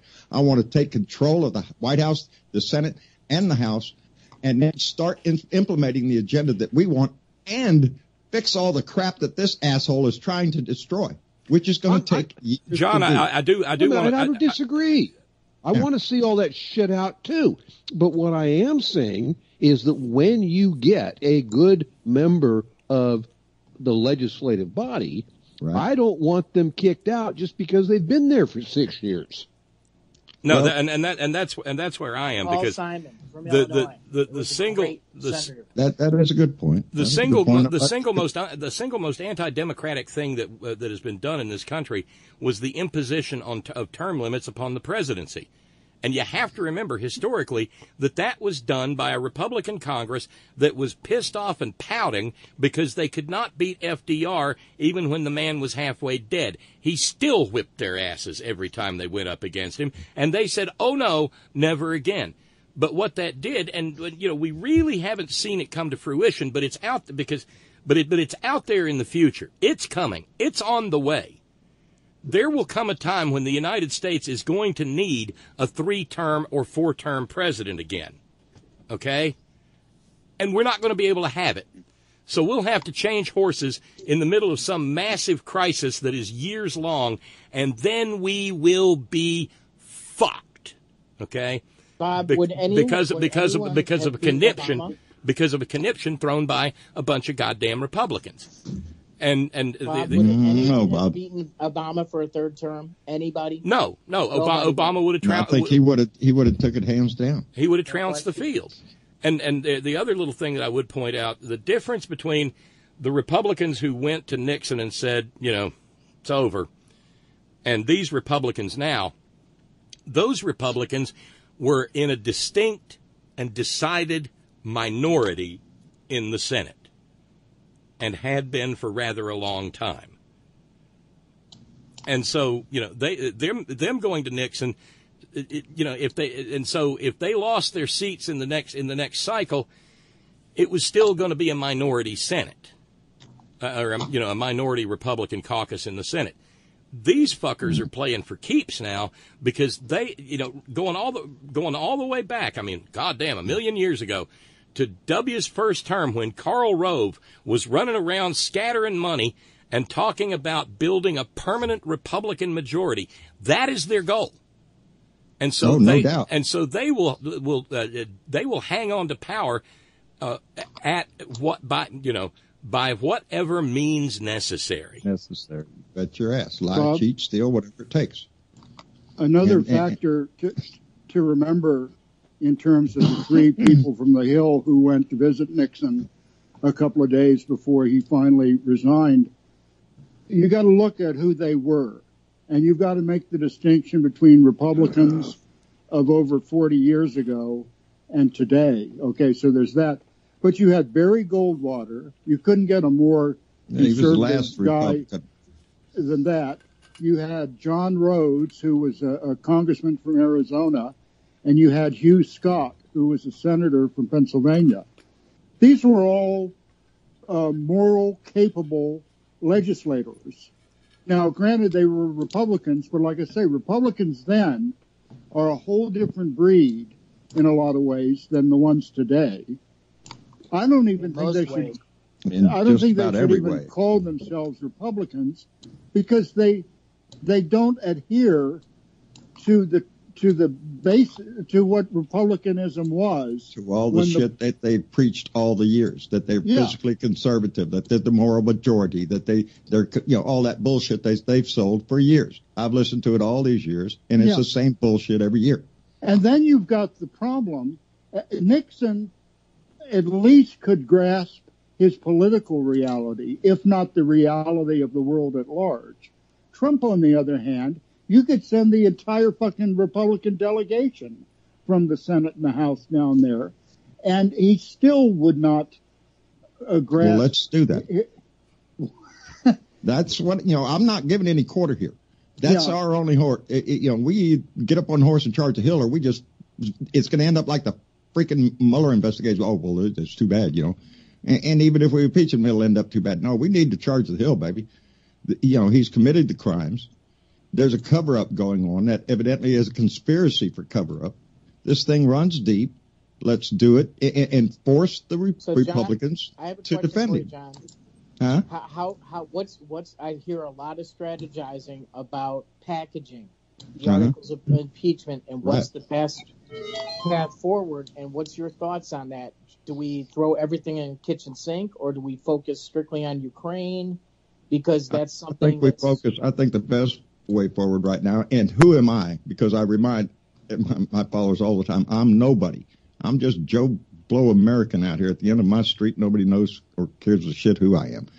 But, we've been through this, and talks of impeachment have been going on. But this issue, and evidently, I think this is going to lead to a whole lot more, because wherever they put the transcript of this phone call, there are other phone calls on that same server. You can bet your ass there is. But that being said, we need to take what we have, solid proof of it, and vote on articles of impeachment on this, and the whole Mueller investigation, the Russian investigation, and all that plays right in with the psych. I heard the poll today that the trend is starting to turn, and that more and more the public, are shifting towards impeachment. It looks like if we don't keep this pressure up, it's gonna end up the same way after Mueller came out, and we all got excited. Oh, here it is. We got 10 counts of obstruction of justice. We already have that in our pocket. It's proven. Right, in the emollients clause, with everything that's going on, we've got at least 4 felony counts via campaign finance violations, in which the President of the United States is already an unindicted co-conspirator. Let's not forget that.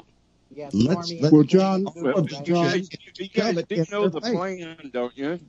I'm sorry? You do know the plan, don't you? I don't know. Yeah, tell him, Duncan. I do. Adam Schiff is going to do his investigation. They ain't going on vacation. No, they better not. They're going to be here.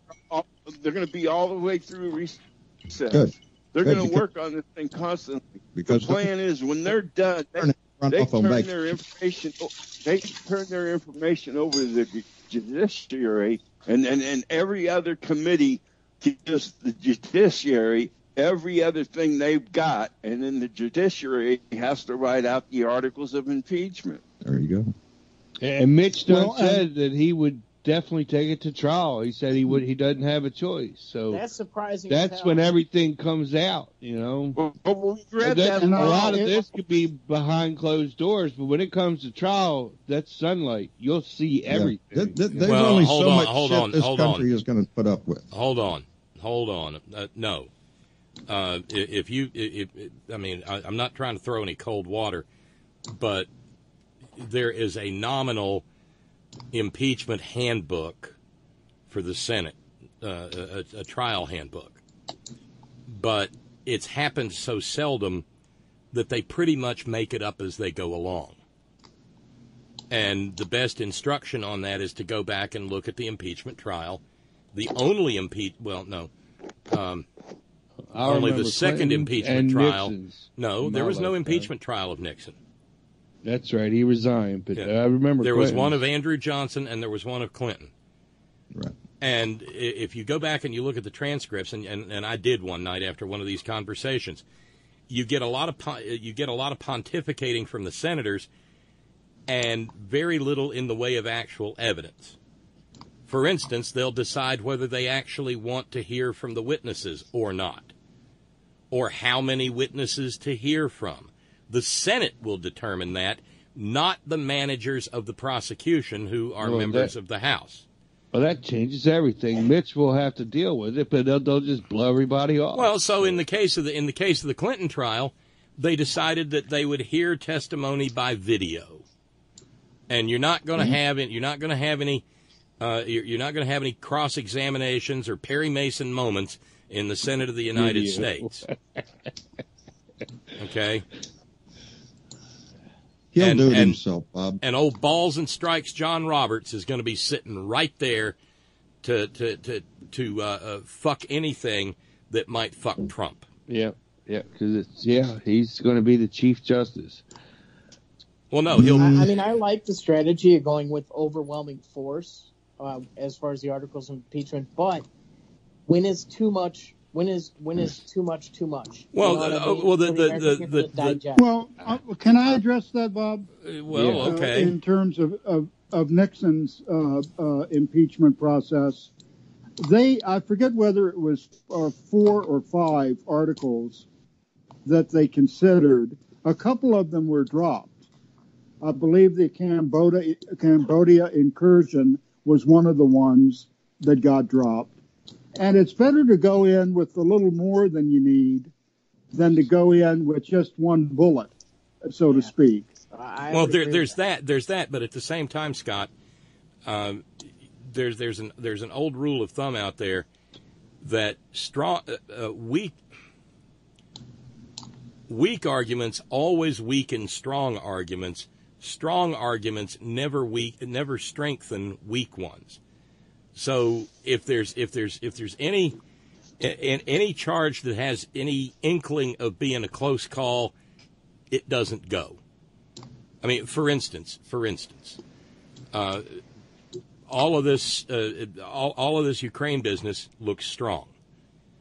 Equally strong is the violation of campaign finance laws insofar as the payoff, him signing the check, took place after he had entered the Oval Office.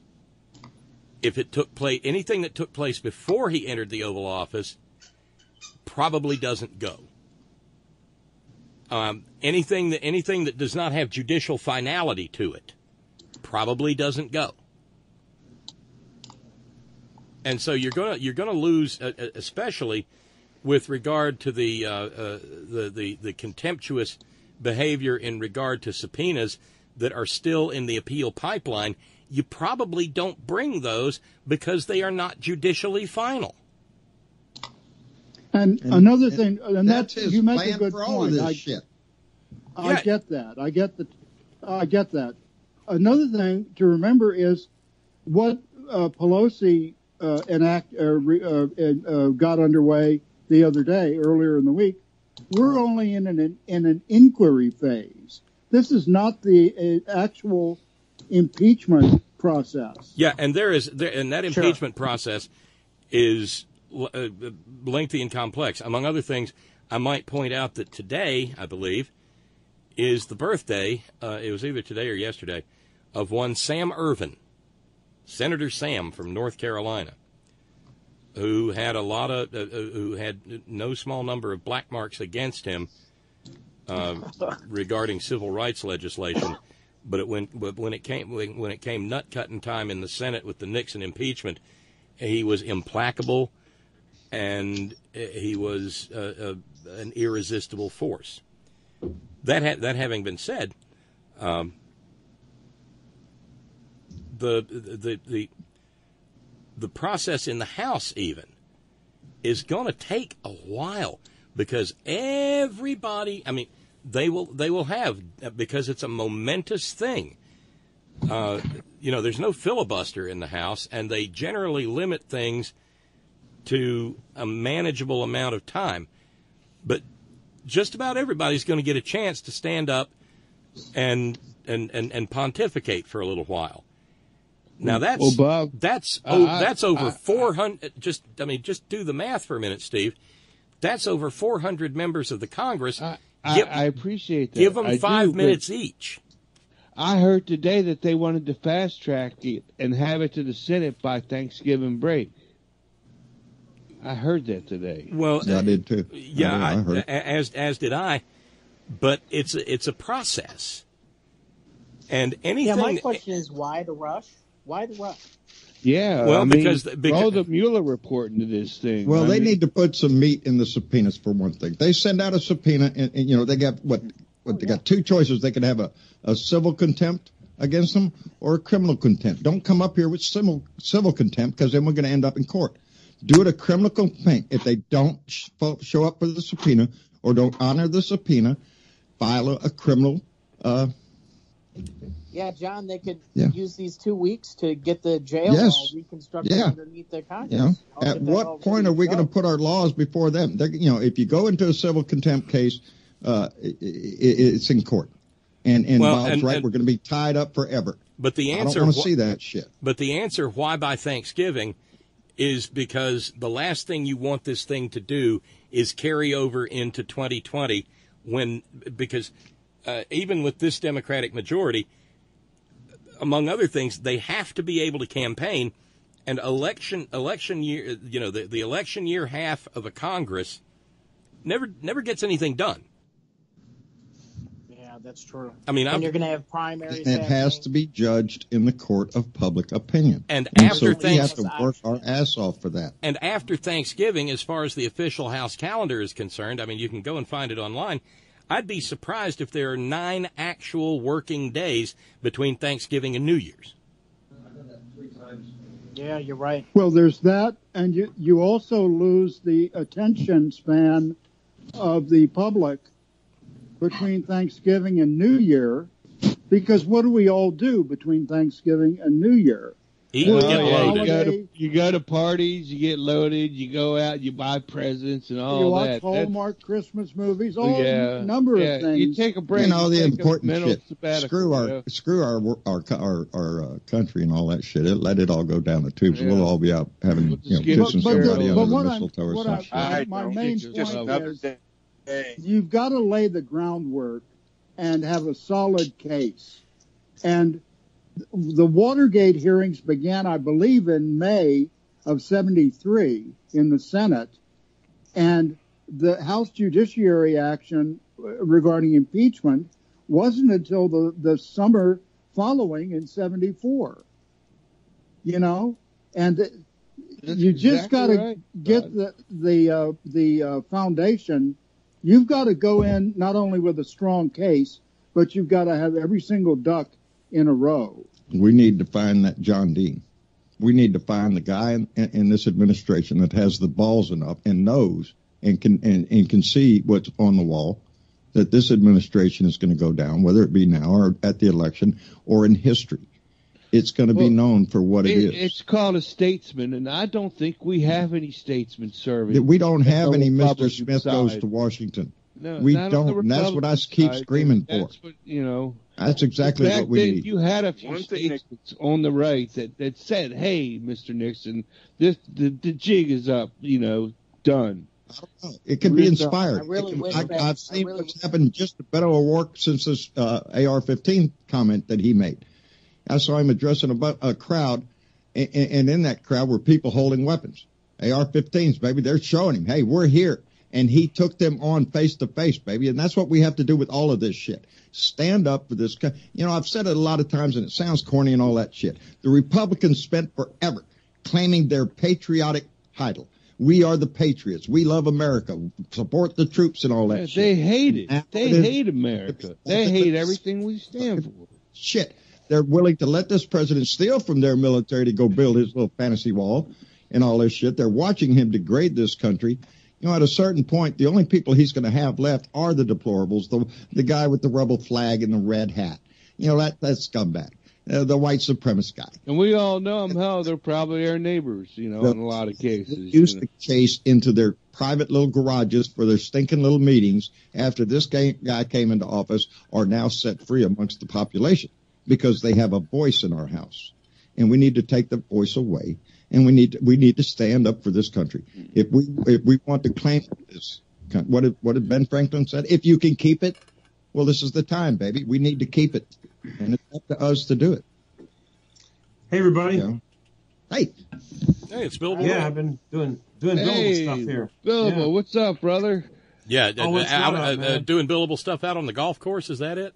Yeah, I don't think I can bill for that. Yeah, it's been a strange week. I was in Palm Springs on Monday and Tuesday, actually late Sunday, and then all day Monday and Tuesday. Drove back early on, not that early on Wednesday, but yeah, I golfed for the first time in 33 years. Got 3 pars on the back 9. Nice. So, you know, got kind of, you know, the rest of the time I was shooting like triple or quadruple bogeys. It's either a par or triple or quadruple bogey. That was the kind of round I had. So. Pick up the ball. Well, Rick, but it was the ball. I enjoyed the videos of the golf outing. Yeah. You did particularly well on the windmill hole. I never get that one. There you go. Or the one with the crawling turtle either, man. No concert, Rick? No concert, buddy? Well, that was the Kaboo. That'll be, yeah, I don't know if I've talked about that since... I haven't talked to you in a long weekend time. before last in San Diego. Yeah, I talked about that briefly. No concert last week though, but okay, it's kind of funny because the iconic lyricist of the Grateful Dead, Robert Hunter, passed away this week, and I wanted to make sure that you hadn't been anywhere near any of the surviving members of the Dead. Rick, didn't you just say you seen him not too long ago? Or I saw Dead and Company in summer of 2018 at Dodger Stadium. Good memories. Hottest day ever in L.A. Yep. I think it was Rick will give you about a year, man. That's it. Oh, hey, a little bit of breaking news. Steve shared this. Steve in New York shared with me a little bit ago. I mentioned at the beginning of the program that Rudy Giuliani was going to go over to a Kremlin-sponsored soiree and swan around with Pooty a little bit. I don't think so. He has since announced that he's not going to do that. I don't know if he's sobered up or what, but no. Damn the luck. Somebody decided that might not look so great. And hey, we're right at the beginning of the third hour of the program, and I need to send some thank yous out. Because we do have folks who keep the program going by virtue of the United States Postal Service. And so I need to send out thanks, among others, to Dennis. Thank you, Dennis. Dennis included a lovely note who said, "Thanks for what you do. It is very much appreciated. I really like Friday on the Front Porch." And thank you for your kind words about Agnes, Dennis. Thank you very kindly. Thanks as well to Brandon in Brooklyn. And thanks to Jude out in the Great Northwest. Thank you all very kindly. Thanks to everybody who participates by U.S. mail to the post office box. Thank you so very kindly indeed. I just wanted to make sure that I got that mentioned, and I appreciate y'all letting me interrupt that way. But no, it's important, Bob. I went to the post office today and I got a letter from a friend, and I got my a donation. I meant to tell you, John. I got together with Boss Man Wayne last weekend, and I finally have my baby Trump balloon. Oh, did you? Yes. It's not the one I sent you? No, it is the one you sent me. Oh, thank goodness. I was You scared. gonna fly it over your house, Bob? Well, it's not big enough for that, but I gotta go over to the Ben Franklin and see if they'll let me fill it with helium over there.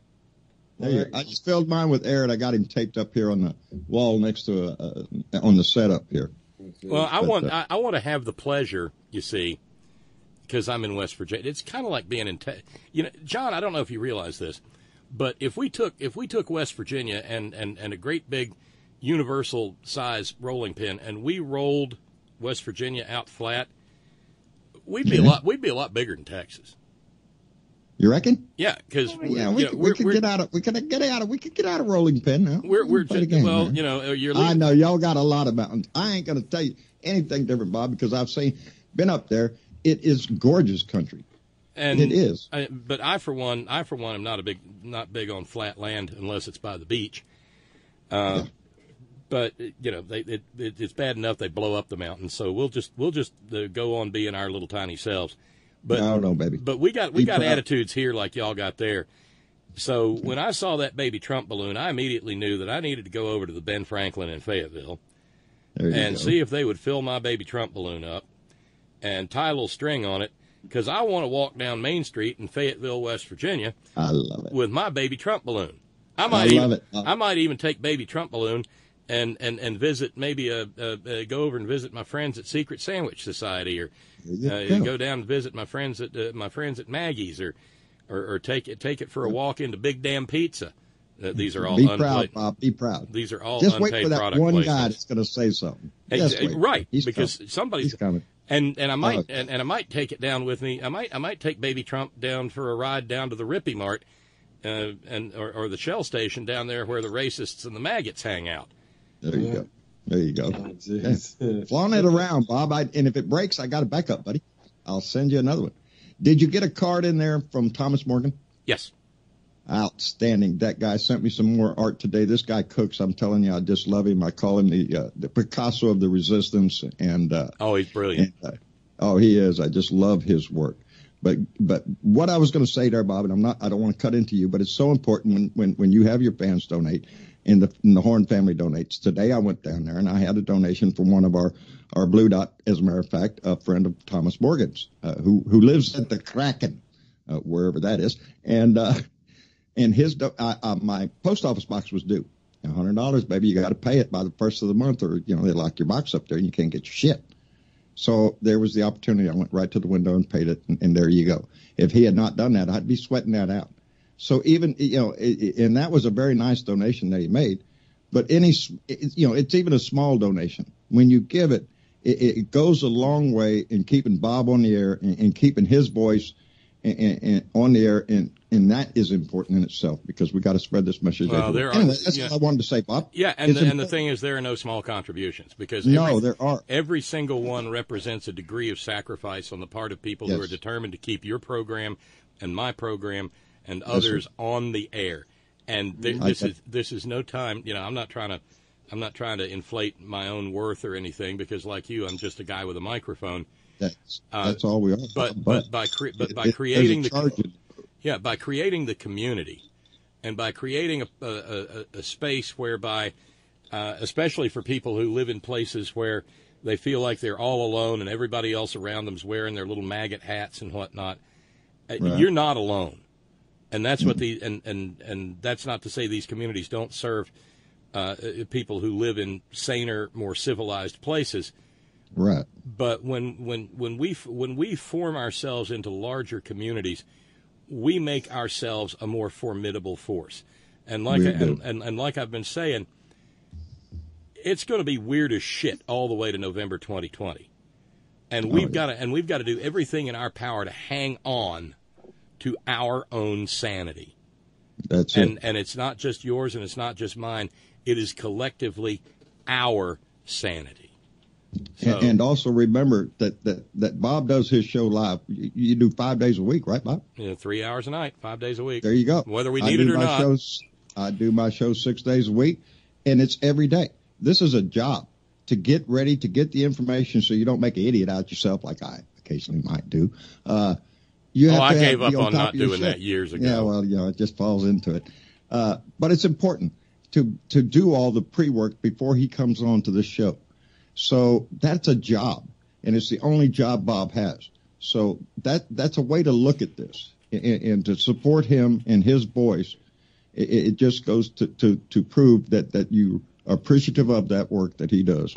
And yeah, hey, keep your grindstone there, Bob. Bob, before anything, you got to give Steve a cowbell for zapping the troll in the horn chat. Oh, good man, Steve. We had a troll. But there was a troll in there? Good deal. I didn't see that. I've got to thank you, if it's okay. Yeah. And this really typifies the Horn family. You know, it's not just that we have good conversation. It's not just that we have great insights about things. It's not just that we talk one another in off the ledge. But the other day, one of the Horn family members, whose name will remain anonymous, took it upon himself or herself to put together a little care package for old Commander Scotty, the guru out here in San Diego. Took pity on me for drinking this El Cheapo instant coffee, and sent me a lovely little coffee maker and a pound of, what is it here? I'll read it. The Mike Malloy Show blend, the Keep It Lit blend, a dark roast blend. Outstanding. I haven't opened it, but it appears to be ground, so I don't have to get a grinder, Bob. But here's the deal. I have searched high and low, and you know the one element that I don't have filters for this process? Filters. Do you have paper towels, Scotty? Yeah, that'll work just fine, buddy. Yeah, I do. I was going to ask if that you would can work. fold them up. You bet your ass, and that's a great, Scott. I'm glad somebody reached out to you like that. It's one of the things that I is common in the Horn family, I'm sure, and it's true in the Blue Dot family, is that you get such joy. Not, I get gifts and little trinkets and donations. I love it. It makes my heart. But it really makes my heart sing is when I see the Blue Dot family reach out and make friends with each other out there. Well, and not only that, Sean, not only the pound of coffee and the lovely coffee maker, baby, but I got a card. Outstanding. And I won't read the whole thing, but the mystery benefactor says, "Dear Scott, I hope you enjoy the flavor of River Moon, especially the Mike Malloy Keep It Lit blend. I always find your ideas and I can't read that. Your ideas so interesting. Well, Be well." Scott, and, always that touched me. Knowledgeable, that touched me in a way that somebody doesn't have to do that. That's what makes it feel. That's what I'm talking about. You know, my desk right here in front of me, y'all can't see. It is stacked with letters. I've been doing this for 3 years. We're well up over 17,000 fans on Facebook and shit. That's a lot of people. And it humbles my ass when I get so much of this that it just, because it's not the gifts, it's the letter that comes with it. Right. And I have been told so many stories, heartbreaking stories, uplifting stories. That your heart just, it continually is on this roller coaster of thrills and just heartbreak for people. And one last thing. The family, baby. That's what a family's made up of. The members of the Horn family who were scattered not only in this country but around the globe, it's a moment to acknowledge and understand and take to heart that though some of us may be in godforsaken parts of the world or the country where we feel like we're the only person of our mindset there, we are not alone. As long as this program goes, we'll go with it. And it brightened my day. And even Chirps the cat got to. Once I took the coffee maker out of the box, she made a beeline to try to squeeze her little self into the box. So there was a kitty gift too. I'll take up one more little bit of time because I want to say thank you. I want to say thank you to Bob Kincaid because when I first started with this, my little shit, when I opened my mouth and all I did was turn on a camera and gripe, and said, "Are you shitting me?" And it caught on. But when Bob Sparky reached out to me and said, "Hey, you might like this guy," and I came on this show. From the first day I came on here, I left thinking to myself, I have a mentor. I need to watch him. I need to listen to him. This man is intelligent. He's articulate, and he's knowledgeable. Yeah, and you don't want to watch. It's naked radio tonight, John. You don't want to watch. Anyway, I really do, because you inspired me to continue and to make my own show a little bit better, to try to make sure I have the facts right and not to make an ass out of myself. I appreciate that so much. And Learning I know from my mistakes, are you? In the Blue Dot family, I know a lot of them come over here and listen to you, Bob, and I'm glad they do, baby. Well, I tell you what, John, this is a mutual admiration society, but there's an even more beautiful element to this, because and you know, on the 24th of next month, we'll be celebrating our anniversary. We went on the air on October 25th. I'd been on the air before, but I got shit canned over in Beckley for criticizing the coal industry. Oh well. And then for a variety of reasons that maybe we'll discuss on the 24th, maybe we'll have an anniversary party on the 24th. There you go. Let's do that, Bob. And I'll tell the whole story all over again. But on the 24th of October 2005. We debuted as a standalone internet-only program, and it's been a wild ride. And I was talking to a dear friend of mine earlier today, and I said, you know, it's kind of weird. In my previous life, about every 10 years, I'd stop and do something else, just because it was time to let's do something else. Right? Yeah. And this time, but this time, if you count the on-air and internet plus the internet-only stuff, it's 16 and a half years or so. Damn, which Bob. blows my goddamn mind. But I'm only on 3 years. But what I'm just amazed at that long. But when you said that I inspired you, that's really beautiful, because the reason I came back to radio is because I sat night after night having my sanity preserved by my dear friend Mike Malloy. There you go. And I started listening to Malloy back when I was at CNN, and he had just left CNN and gone to WSB Radio, and I'd listen to him when I was coming home from the afternoon shift. He would debate with Neil Bortz. They'd have a point-counterpoint every morning. Jesus Christ, Neil Bortz. Oh, my God. Is that fucker still alive?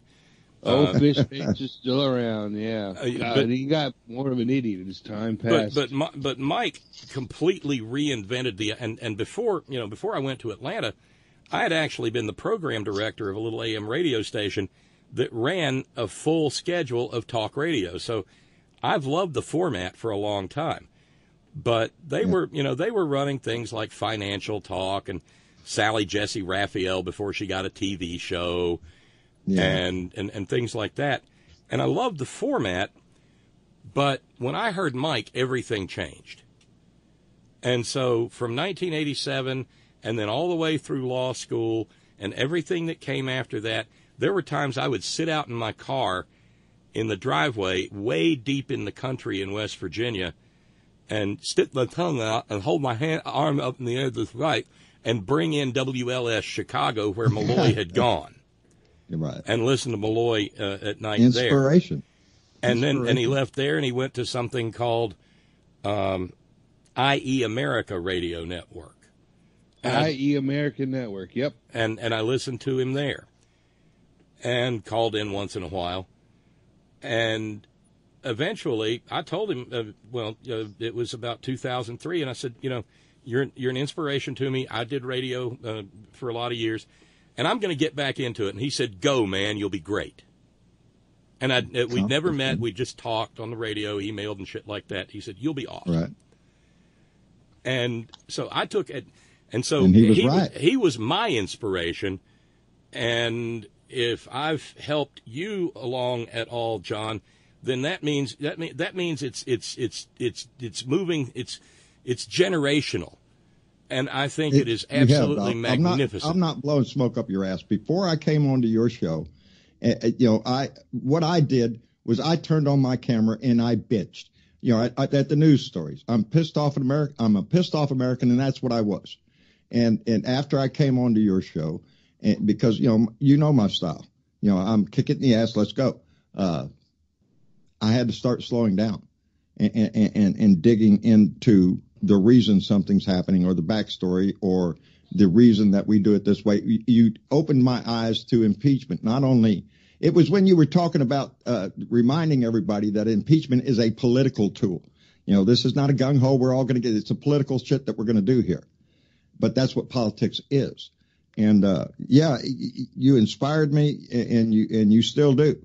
And I still tell people, we just discussed you last night on our Blue Dot Family, because Bernadette says, well, John, I go over and listen to the horn on Friday on the front porch. Good. I'm glad. And she said that because I still promote your ass. This is not a contest between anybody out here using their voice. No. And that's so important you would say that, John. Yeah. Because not a competition. I've had, over the years, people say, well, so and so said this about you, or blah blah blah, and or talking about what few of us there are out there. And I said, listen, I'm not competing with anybody. I do, I do what I do. We carry on the conversations here that we carry on without regard to what somebody else has done or somebody else has said. Because all we can do is what we can do.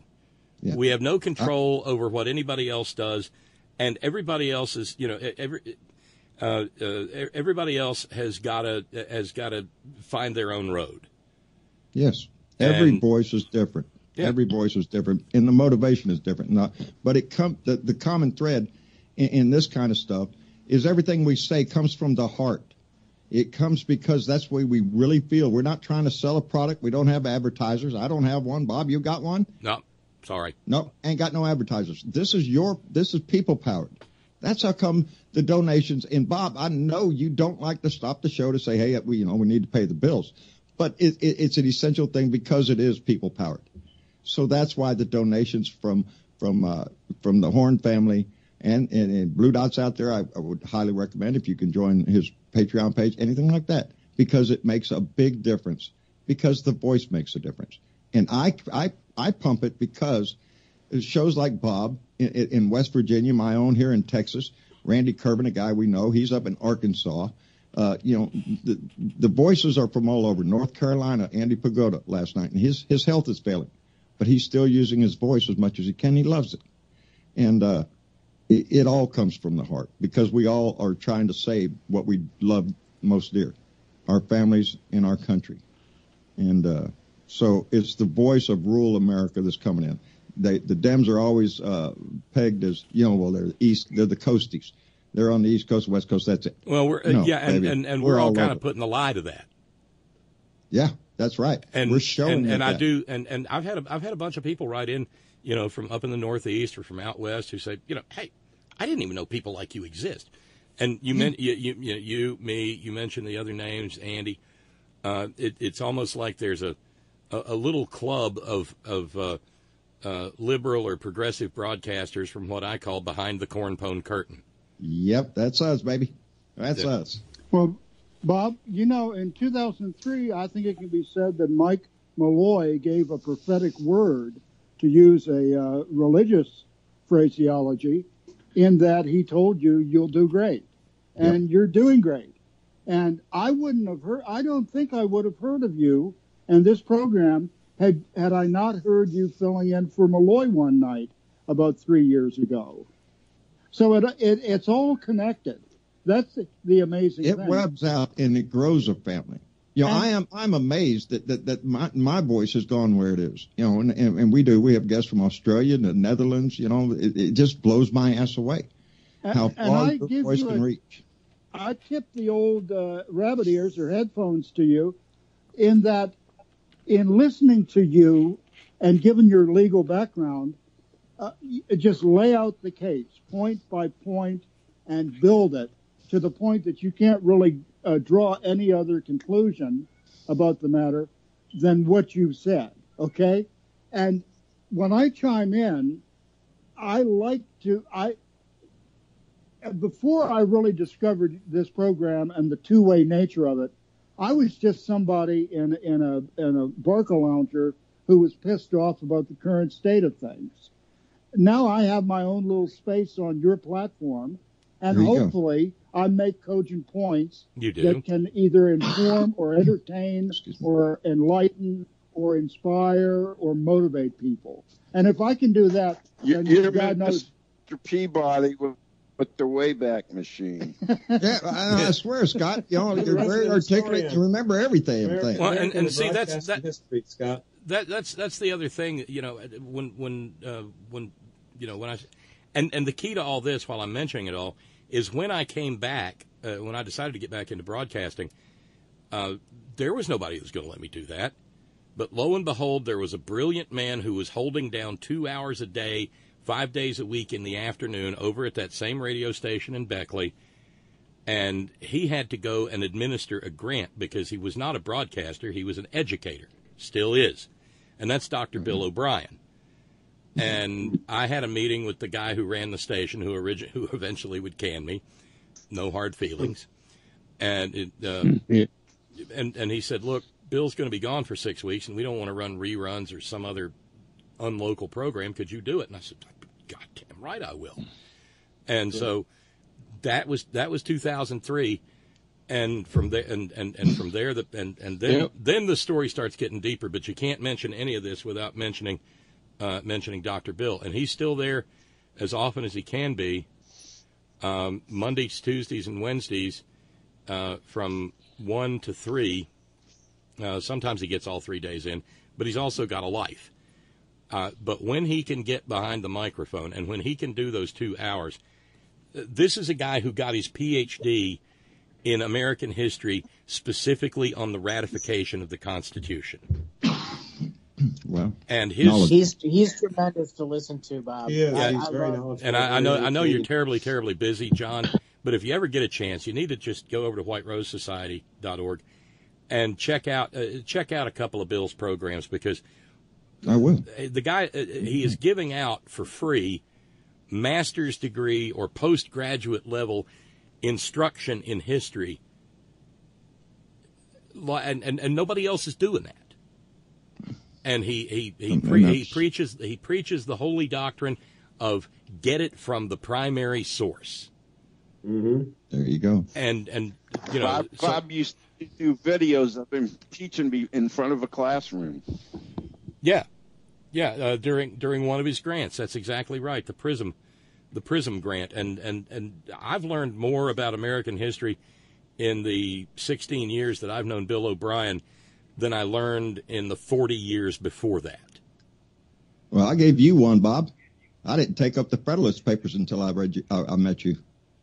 I didn't. Yeah, you kept talking about the Federalist Papers. Oh, shit. There's something I got to catch up on there, because I am not, well, you know, I'm a layman, and that's what I am. I have my opinions, and some people think I have a good opinion, but, you know, I don't have the knowledge that so many have.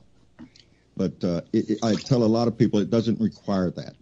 It requires what you believe and what you're willing to put out there. Yeah, and the effort that you're willing to expend. That's right. There's an onion piece from way back that I still refer to periodically, and the title of it is something like "Man Passionate About Constitution That Exists Only in His Own Mind." And it's basically passionate about it. Well, it's basically about your average Fox viewer. Oh. Who only knows what he's been told by people who have an agenda to make him want to behave in a certain way. Right. Like your buddy Mark Levine. Yeah. If you're going to do this, Levin. There's actually a Mark Levine out there who's liberal. But no, back when Mark Levine was on this network, I used to get calls in the middle of the night from Mark fucking Levin. And at 3 o'clock in the morning, I'd give some poor little mouth breathing, knuckle walking right winger a quick lesson in history and the proper use of vulgarities. There you go, baby. I'm a sailor. I'm well versed in that shit. There you go. I think it's dinner time for chirps. Hey, so Bob. Yeah. I was thinking about how. Yeah, Tracy, go. I was thinking about how I was like, how did I find out about your show? And it was Brad Friedman, because I used to call in to his show on KPFK. And we developed a relationship, and he's like, had asked me, had I ever heard of Bob Kincaid? I'm like, Bob who? That's what I said. No. Bob who? I'm like, no. He's like, because, Brad only has like an hour on KPFK in the afternoons. And plus, you only have like about 3 minutes to talk. He's like, I think you ought to check out his show. And then, of course, technologically challenged and then trying to find your show and listen. You remember when I first started listening? Oh, yeah. I couldn't figure out how to listen to the show, and I had to call in and stay on the line. Just to hear the program. Right. You're not the onlyest one who's ever done that. Yeah. Since we're walking down memory lane, I remember how I discovered. Shut up, Steve. Nobody cares. No. All right. Go, Steve. Go, man. We want to know.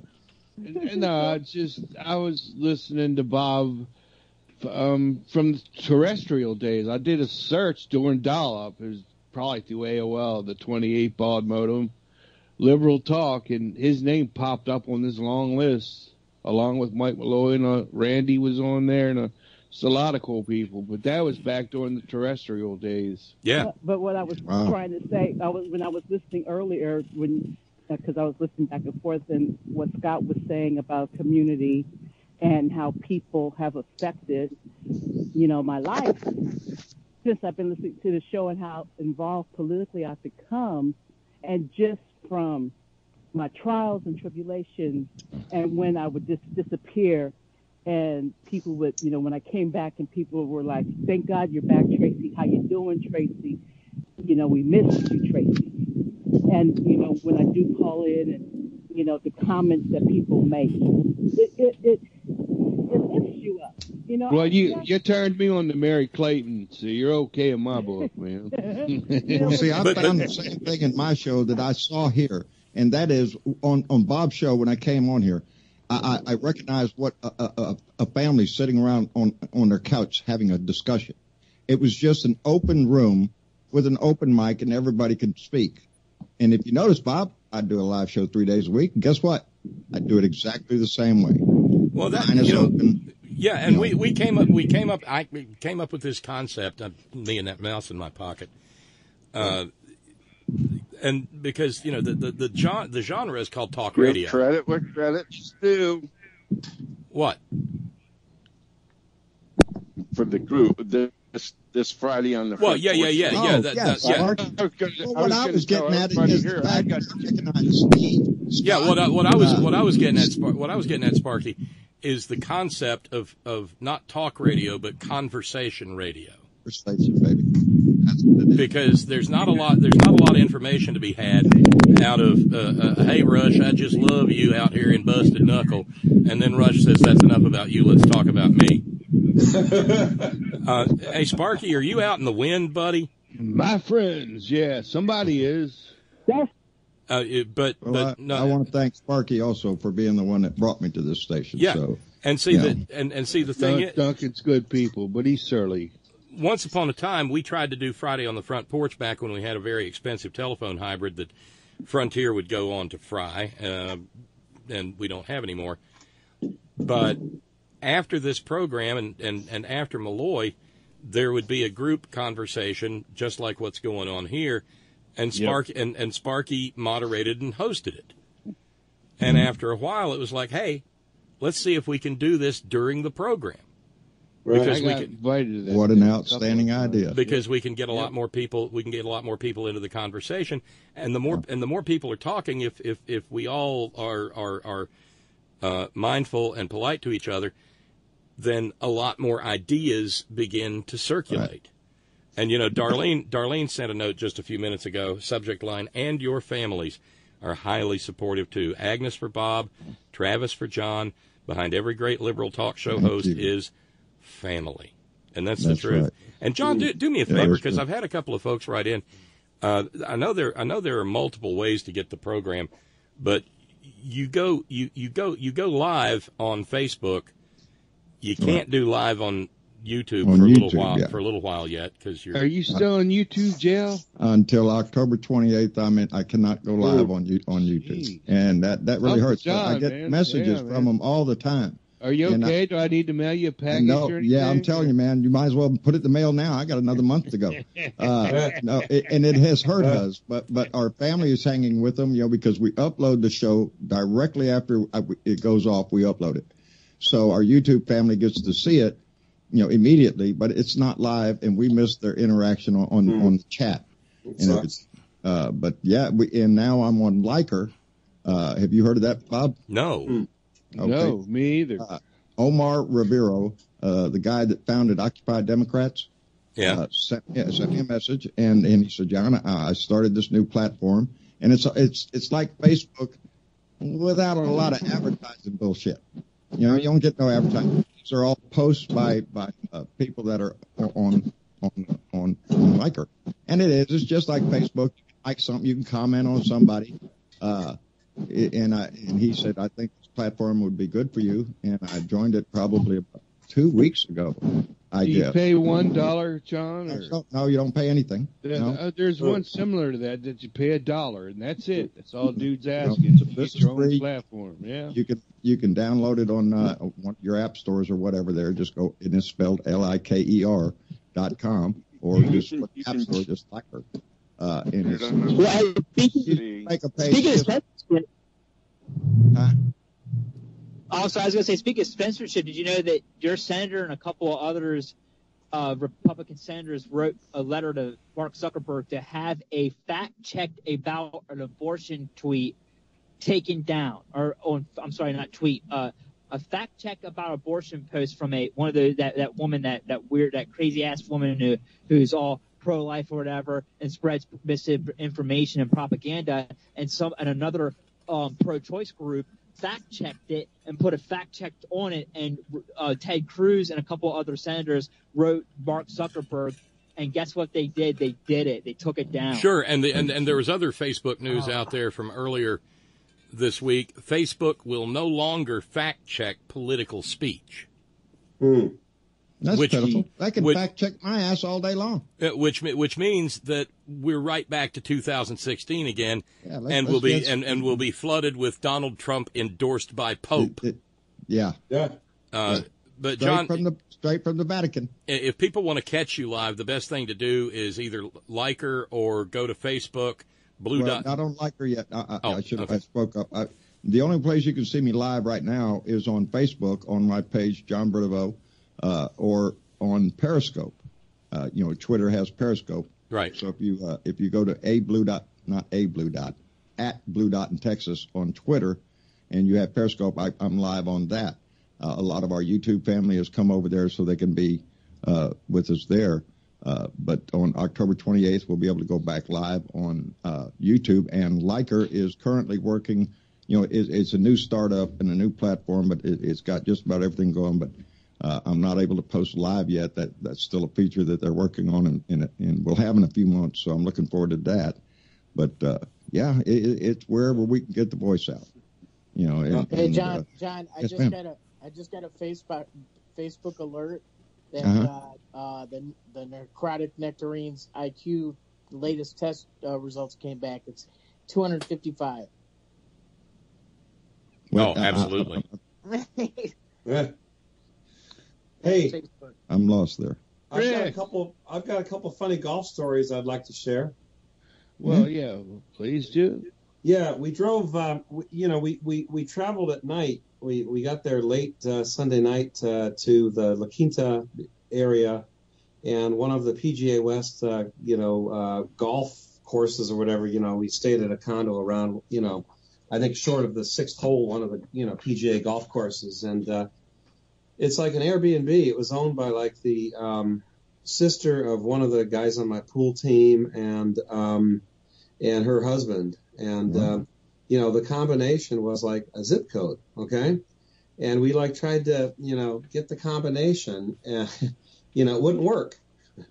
Oh shit! And so, so I was with my buddy John. We drove out in my car, and then the other party, the other 4 guys arrived like maybe an hour later or so. But during that hour, like at 12:30 upon our arrival, by about 1, I was like Googling, okay, how do you open a locked screen door? And this is like, it's a wonder the police didn't show up, Rick. Well, yeah, I know, but we were lawfully there, and we made sure the number was right. So I tried to like jiggle the handle to kind of get it off the track, because it was like, we're talking like a 1970s technology screen door that I had, when I was growing up, at my house, my family house. This is an old screen door. Step one, getting a knife. Couldn't get it to work, and ended up cutting my finger.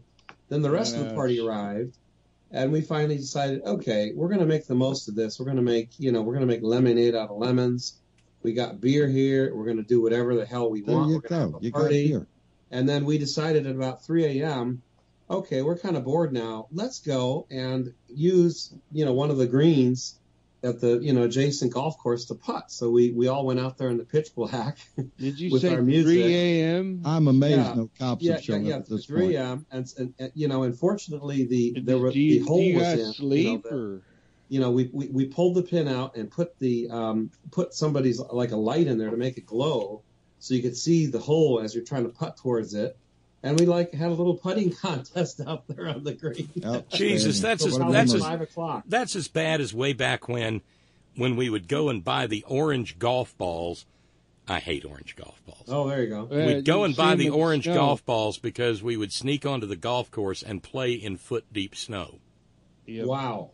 Okay. That's dedication. Putting was really not a thing you could do. I would imagine. Call me make a trail, Bob. You didn't need bare feet. You didn't need snowshoes for this golf, Bob. At least you could go out there in bare feet. It was very pleasant, and so we did that. We did that a couple of nights later as well. And as I was leaving, just as I was leaving, I said, okay, it'd be kind of cool to kind of hit a couple of long irons off the tee, like to the towards the hole, but like not actually be on the course. So I went like just to the right of the tee. And all I had was my 7-iron. That was the most powerful club I had. And I probably hit it about 170 yards, maybe about 20 yards short of the green. You gorilla! That was pretty cool. And and we had you hit 170-yard 7-iron? Yeah, maybe it wasn't that much. Maybe I hit 150. Put a little muscle behind that one. Big hitter, the Lama. You should play golf more in the middle of the night. And the round we did play, I probably. It's 3 a.m. Yeah. Dum dum dum dum dum dum dum dum dum dum dum dum dum dum. Rick's out playing golf. And then we finally called them. We kept calling them like to try to get them up. They were, I guess, at their other house in Tahoe, their other vacation home in Tahoe, and they were asleep. And finally, we reached somebody at like 6:20 a.m. And then they gave us I guess the combination was the right combination, but for some reason it was in vacation mode, because it's like an Airbnb. They got to constantly change the passcode, and ended up, we finally got in. It's like, oh, hallelujah. And then we had breakfast and everything else, and pretty much stayed up the whole day. And you just skipped a night's sleep? Yeah, we skipped a night's sleep, and we partied and watched the Bears beat the Redskins, which was cool. With no chemical help. Oh, by the way, fucking Packers. Lots of help. How about them Cowboys? Just saying. Let's just say at least 3 different chemicals, okay? You can leave it at that. And a good time. Sounds like a blast. No, I couldn't believe that last night. The Packers had it first and goal on the fucking 1. Oh man. And threw it 4 times and came up empty. Did you see the gift of Aaron Rodgers shaking his head that popped up within about a half an hour after that? Oh, yeah. I sent that to some people, being disgusted with his past or whatever. He never does that. You sent that to me when I was talking to you about the tabletop, the picture. Oh, yes. I made a joke about how the best part of the weekend was that no alcohol was consumed, with beer bottles all over the table. And let's just say other things that Sparky That's noticed. counterproductive. Hey, Rick, what happened to your Cubs, man? What happened?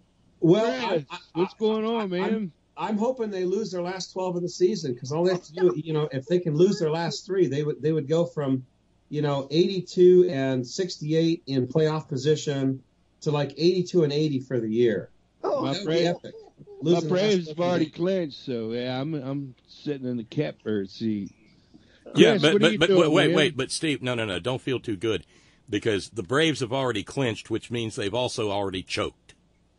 Oh. Yeah, they'll usually when they ever wild card, they usually was 1 and out. So who knows? Probably first series. But... No, I love the Braves. I'll be rooting for the Dodgers. Steve? Sorry, I was just asking how you was doing, man. Oh, I'm doing terrific, man. And the weather's changing here in Portland. Unfortunately, getting rainier, colder, this and that. But yeah, I'm watching the Bears too. I'm looking forward. Huge game this Sunday, right? Game of the week against the Vikings. Oh. We got a must win. So and my Irish lost to your Bulldogs. Yeah, I predicted that. Why did you guys do that? Why did you pull each other down and just take headers and shit? That was kind of pussified, Chris. Yeah. I mean, what was the score of that game? He grabbed his own player and pulled him down so that they get a timeout. Yeah, what was the final score? It was close. It wasn't that close, bro. No, it wasn't that close. It was kind of close. It was Notre Dame playing a decent conference close. Yeah, well, 17 no, point not not last year. Not as bad as last year. That was a beatdown. It was a fun game, though. And my Mountaineers are a 3-win team now. Wow. That may be all the wins they get, but come on, Bob. They played well against NC State, and they played well against Kansas, who the previous week had gone and beaten Boston College. Boston College is next? No. The Kansas beat Boston College, and then West Virginia went on the road to Lawrence and won out there. So who do they play tomorrow, Bob? Tomorrow's a great day to be a Mountaineer. We got an open date. Yeah, we got to buy too. We got to buy tomorrow. The Dogs do. Because then it starts getting ugly. So do the 49ers. Oh, that's right. They're off this week. I had to drop for my fantasy league. I had to drop Robbie Gould and pick up a kicker because of the fucking bye. Because you missed one kick. No, because of the bye. I didn't want to drop a position player, so I had to drop Gold in order to pick up a kicker. Oh, I don't understand how to play that fucking fantasy football crap. All right. Well, I'm in last place in my league, so I don't know either. Mercedes-Benz Stadium, owned by Arthur Blank, where the Falcons play, we have the cleanest bathrooms. That's our bragging right. That's nice to know. Yeah. So I'm gonna have to go mess them up. Are you a tester? Are you a connoisseur? No, it was in the paper the other day. Somehow they did a poll, and we have the cleanest bathrooms in the NFL. I thought you had like a lab coat. Lab coat, latex gloves, black light with a pH stick. Yeah. It's so clean. They have like a 7-course restaurant inside there, right? Inside the restroom. Yeah, Kramer's cooking everything. Yeah, the urinals run with craft beer. Oh God. Yeah. Now, I also wanted to tell Bob and give a shout out to my friend Todd. Bob, we want to raise this Washington Journal's aging me, man. Oh shit! Who was it? Was it Ted Lieu that was on there this morning? You don't get paid to be a correspondent on the Horn. You're a member of the all-volunteer staff. That's the volunteer part. I've got a question for Steve about Washington Journal. Oh my God, it's been off the hook. Since I call in so infrequently, what are their rules about repeat calls? Every 30 days. Oh, hell. The whole world could change in 30 days. Yeah, and they monitor it closely. They've got, that caller ID, and it's in the computerized. It'll kick you out if you try to call them. Yep. Well, all you have to do there is use your cell phone one day and use your landline another day. Yeah, you're good. Well, I don't have a landline. Yeah. I'll have to mark the date and then find out when I can next call again, and hopefully it'll be a good topic. Because everybody seemed to like my little visit the other morning. Yeah, well, you brought a little bit of sanity into a bunch of craziness, but you're right, they are off the fucking wall. They're Jesus Christ. What's the call about, Scott? Climate change. Yeah, should climate change be a mandatory subject in schools? Oh, and you said yes. Well, of course. And you got Emily and Marv. You need to figure out how. That, huh? They actually got out of their Barca lounges for a change to yell, huh? I think one of the follow-up calls made mention of one of them callers that called a little while ago. He didn't know what he was talking about, and I'm thinking, there ain't no climate change. Jesus, we got Jesus. Oh yeah. Make all things new. Yeah, all things new again. Hey Scott, you need to figure out how these Indian call centers steal everybody's phone numbers. I'm getting calls every day from Medicare. I get at least 8 or 10. We kept getting calls one day from our own phone number. Oh, wow. It's coming from inside the house.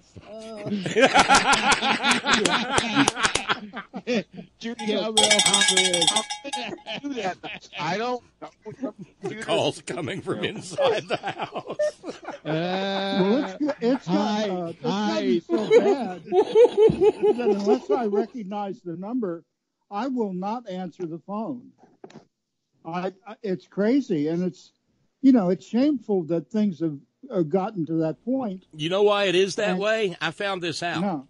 Found this out the hard way through Verizon. Who it would be nice if they would make their coverage actually match their fucking coverage maps. I can't drive to the Rippy Mart and keep signal. I mean, 2 miles. 2 miles. Jeez. But hillbillies. I have who cares? Signal at home. So if I ride, if it weren't for Wi-Fi dialing, I would have no signal here. Period. But no, the reason for that I found out is I was given a free trial period of call blocking from Verizon, and so you never even see the Indian call center calls. They don't even show up. But then the minute something like that, right, but the minute I let my free trial lapse, oh fuck, I was their best friend. Do you still have a spamometer? It discontinued my call speeder, but I get a spamometer, and it'll tell you if it's spam or not. No, see, that was part of my deal, and it's like, nah, screw you. No, if you're not going to pay us $15 a month, and it's not worth $15 a month to keep from having to cuss at people in scam centers. Well, usually it's a robo-caller. Such good entertainment. Robot, yeah. There was a press conference the other. Yeah. Oh, you have a captive audience. They want to be there. And bless their hearts. This is one of those why I love Agnes so much moments. It was years ago now, but some poor soul in a call center called, and Agnes answered the call. 2 hours later, I love it already. She already had them through therapy. Yeah. Oh, she knew everything about them. Knew their kids' names. Knew that one of the babies had the impetigo. I mean, Jesus Christ! And I just sat there watching in slack-jawed wonder. And that happens some years ago. That happens wherever Agnes. That happens wherever Agnes goes. She'll be trying to check out at the Big Lots, and the next thing you know, she's getting the life story from the cashier. Years and years ago, when the program was new, since we were wandering down memory lane a minute ago, and she shot me down so fast on this, because I was thinking about the way the internet optimizes, the URLs and searches and all that shit, and all that stuff was fairly new and young and wonderful.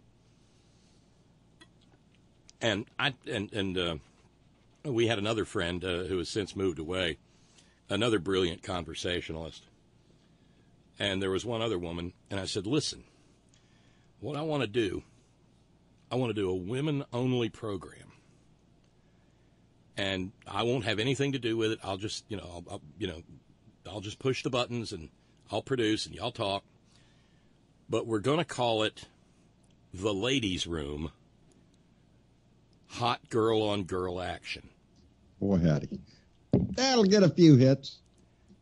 And she said, no, just no. The other two women were like, Bob, that's genius. But the boss said no. My God, we might own the internet by now if we'd gone with that. You would, Bob. No, has Agnes ever been on the air with you? Oh yeah. My wife has not. When we first started, we had a 2-mic setup here, and she actually produced me. Oh, I wish I could get I call my wife my political advisor, and I can't get her on the air. None of that's going to go. It's never going to happen. Been married 41 years. It ain't going to happen.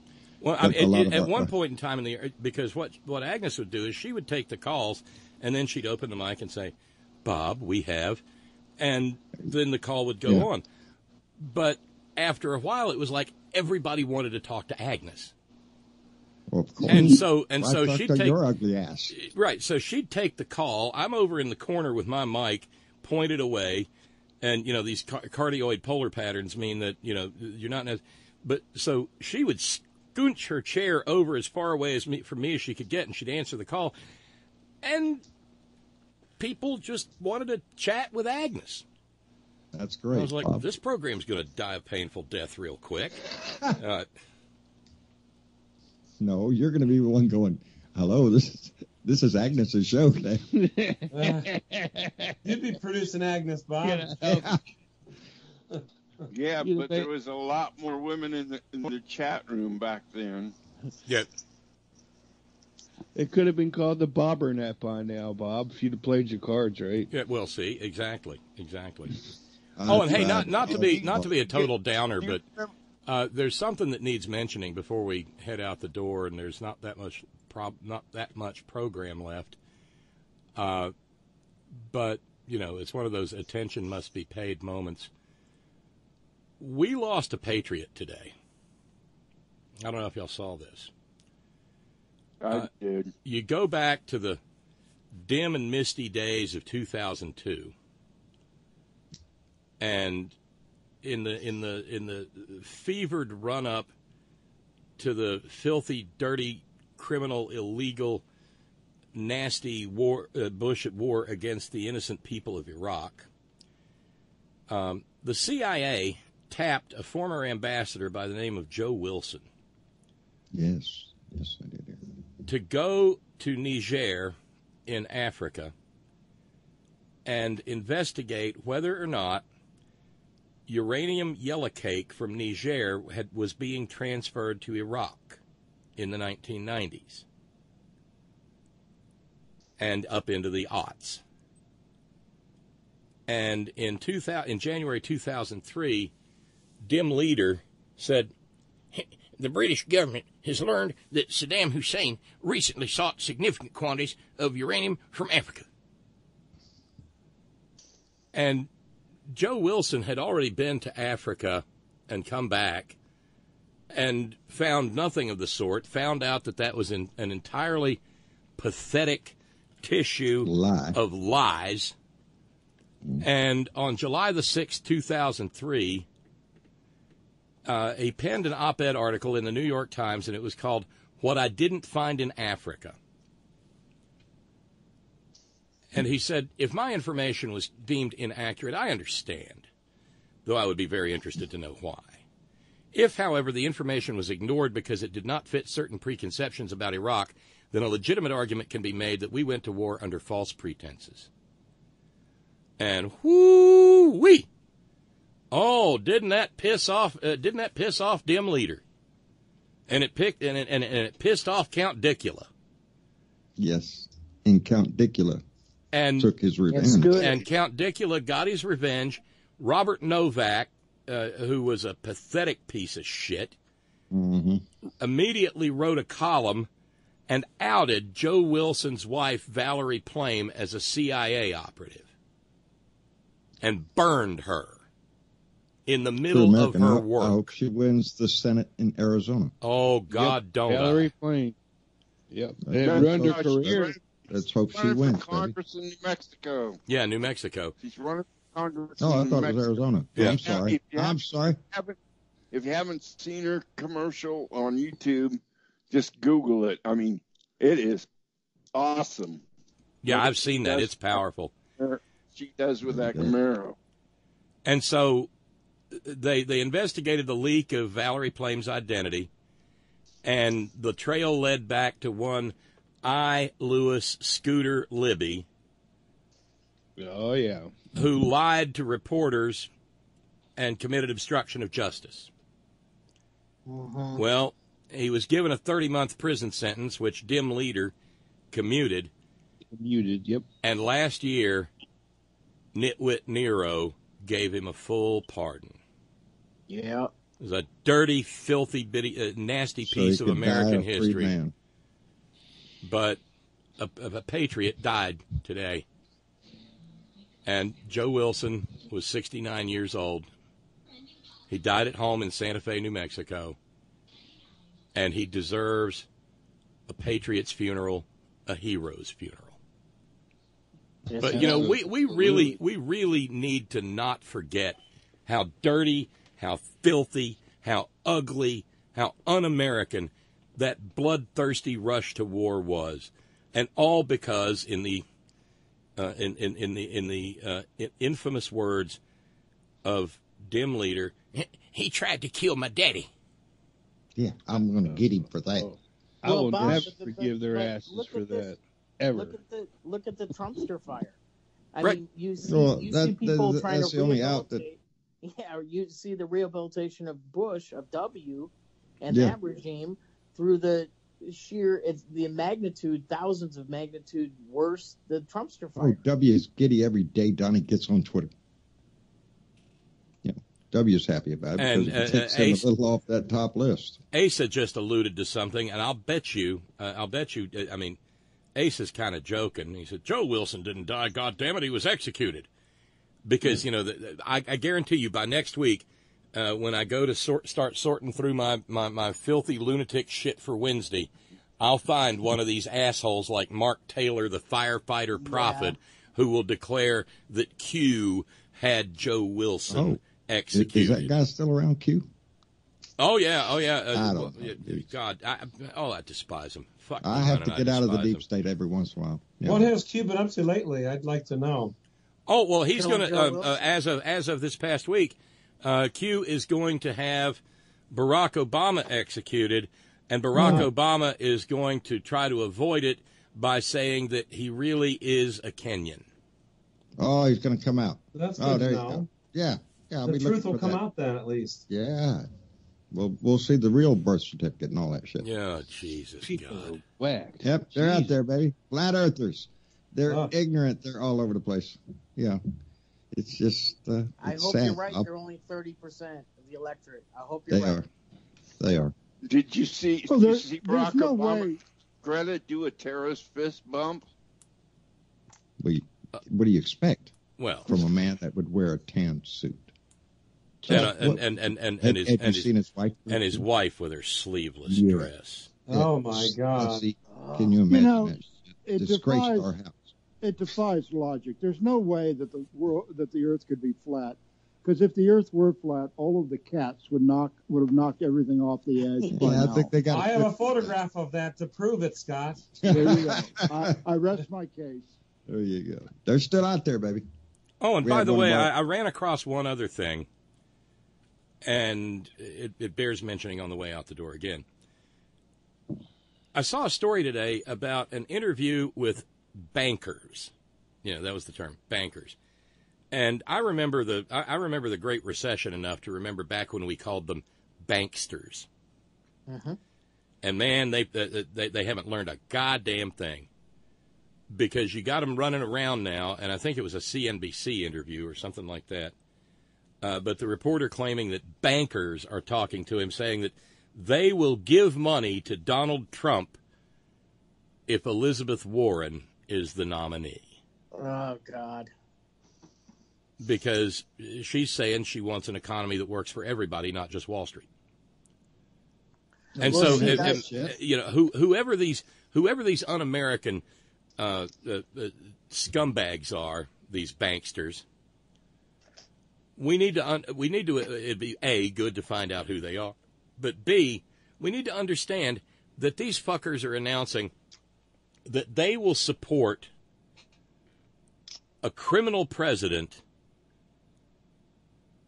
rather than have a woman be president who doesn't want to destroy them or anything, isn't calling for them to be lined up against a wall and shot. Take their money, Bob. It's worse. Yeah. There was a famous face-to-face between Warren and Jamie Dimon. And basically she told him, hey, you can't, this is not the way the economy can operate. We can't keep doing this. And Jamie Dimon said, basically, I think it was right around when the Consumer Protection Agency was in its infancy and just getting rolling. And he just smiled at her and said, what are you going to do about it? What can you do? What can you really do? And she left. Speaking of the Consumer Protection Agency, what's his name in the White House? John, Mulvaney. Mulvaney has let go a whole bunch of people that work for that agency. Absolutely. They've gutted it. Yeah. Well, that's one of the things that and the EPA were high on their list.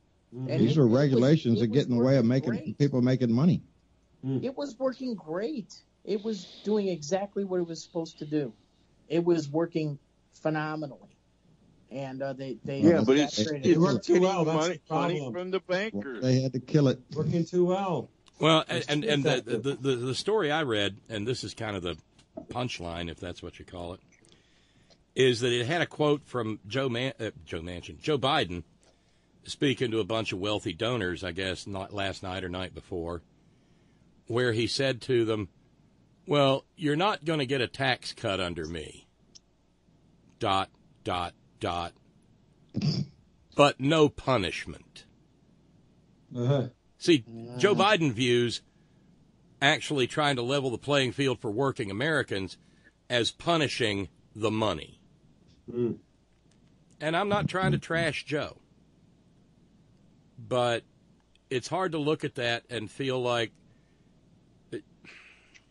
that's, I mean, anything is better than Trump. I will vote for anybody. Whoever is the nominee gets my vote.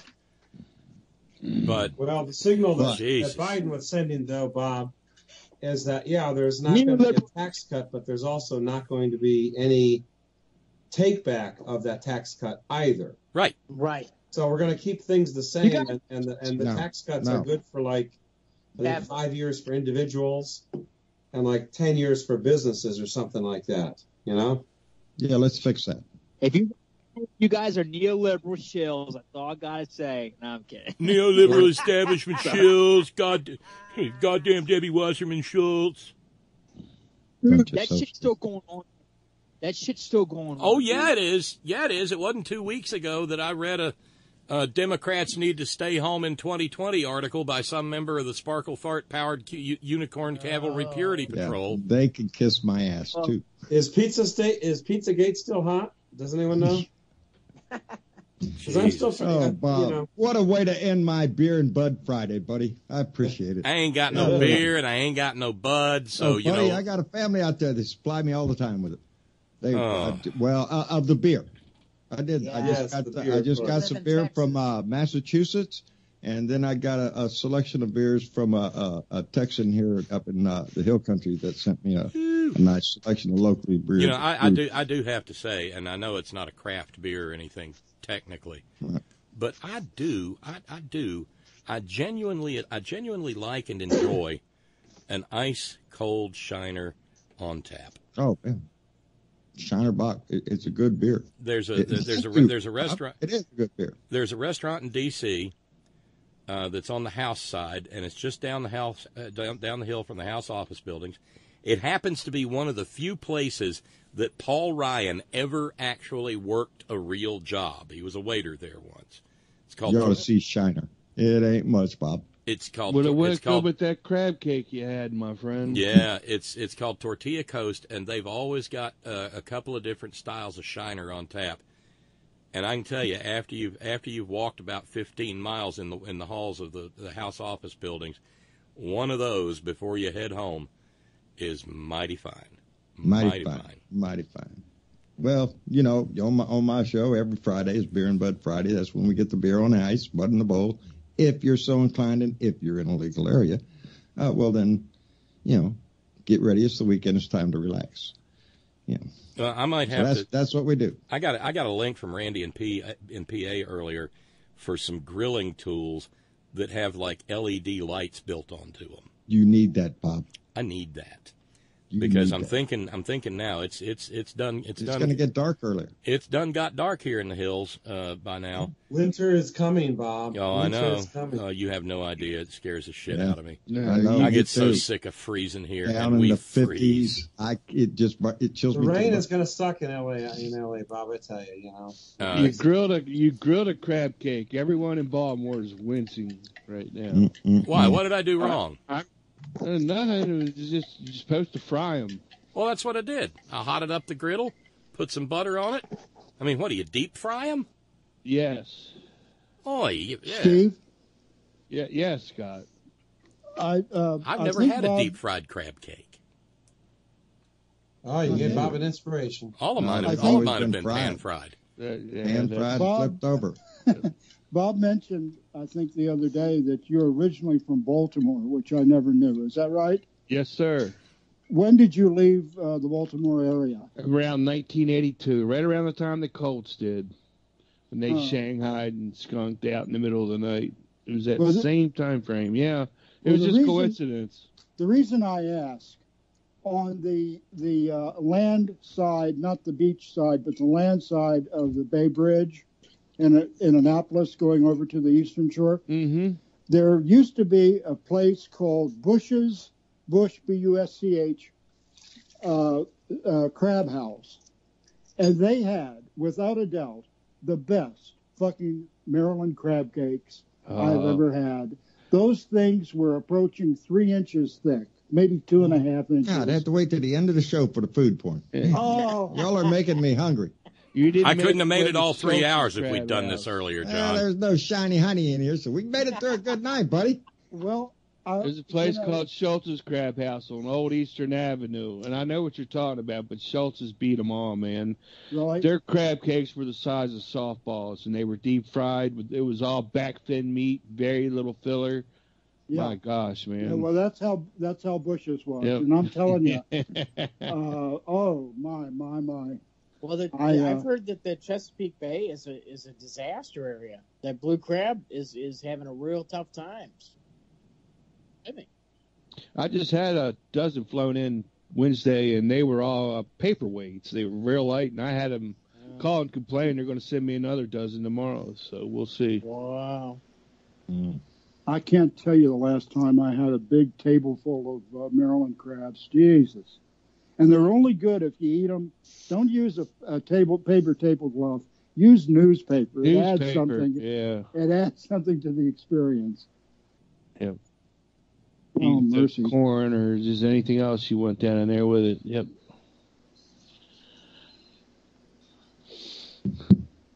I got to go back east. I haven't been back east for too many years. Hey, guys, I got something I want to ask. Go for it. Well, I just wanted to tell everybody, I'm a 30-year-old guy and everything, but I was just diagnosed recently with a stomach ulcer, and I just want to know if anybody else has had that before, and if you do, just let me know what your advice for it is. They give me some meds that might not, I don't know if they're working or not. So if anybody knows what that's like or anything, I know Bob had stomach issues 2 years ago, and I'm wondering if maybe you were doing the same thing, so. Rob, you there? I'm right here. I'm just listening. Oh, Yeah. okay. No, I was just saying, I've never had an ulcer. Well, at one time they were treatable with amoxicillin and another antibiotic. That's where I'm trying to give myself one nowadays, though. Yeah. I know that when people do have stomach ulcers, that they tend to have a real bland diet, no spices, nothing hot, lots of milk. I don't know if that's still the protocol or not. They used to think they were chronic, but they have since discovered that they'll go dormant. I don't know if they ever totally go away. I think sometimes, my recollection is if there's the bacteria A. pylori present, then it has to be treated with an antibiotic. Yes. That's where you're amoxicillin. Yep. Is that what you have? Is it A. pylori? Mine is further down in the. It's like in it's in the small intestine, like the very bottom. Like okay. Have you been tested though for the possible presence of A. pylori or not? That sounds more like a Yeah, because the neat thing about A. pylori is that it is curable and it's easily curable. Yeah. Okay. Because it all started Labor Day weekend. I thought I had went to a couple cookouts, and I woke up Tuesday morning when I had the Labor Day weekend thinking, I felt bad. I thought, man, I must have ate something bad, and then I cracked it out or whatever, and then I felt good for a couple of days, and then I started feeling like this, like how I am now, and maybe bacteria, man. Maybe it was some kind of bacteria thing. You guys might be onto that. Thanks a lot. I appreciate it. For years, they thought that the common thought was that ulcers were caused by stress, and in more recent years, you're right, it is a bacteria source. And the thing is, like I said, it's easily curable, and the cure is over the counter. Omeprazole. Oh yeah.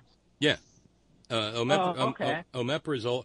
You might need a strong. You probably want to put a prescription dose, but those proton pump inhibitors, whether it's omeprazole or pantoprazole or Prilosec, those things that they cure H. pylori. Yep. Yeah. Well, anyway, we're going to medicine. I don't care what we talk about around. When you come to this show, you're going to learn stuff every time you come. And if you come with a question, baby, because you're probably going to find the answer right here. Yeah, somebody going to answer it. And by the way, Christopher, you were just when you said crapped it out, you were just responsible for ruining dinner in the Pacific time zone. That one, by God, is on you and not me. You can't blame him, Bob. Jeez, I'm not blaming. I'm just pointing it out. I mean, I get Bob just ruined dinner in the Central time zone. Watching the TV and you see the crap in the box commercial, Well, see, that because normally that happens. The one I love. Agnes. That's really easy to do. Agnes and I are big fans. Agnes and I are big fans of the Guardians of the. Cologuard. Yeah, Agnes and I are big fans of the Guardians of the Galaxy series 1 and 2. And at the beginning of the second one, Drax is famous for his failure to understand words.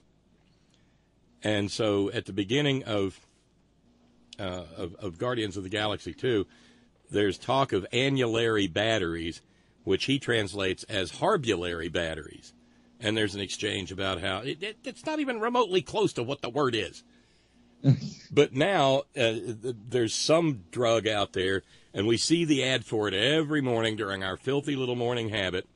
And it says, do not take if you've had medullary thyroid cancer.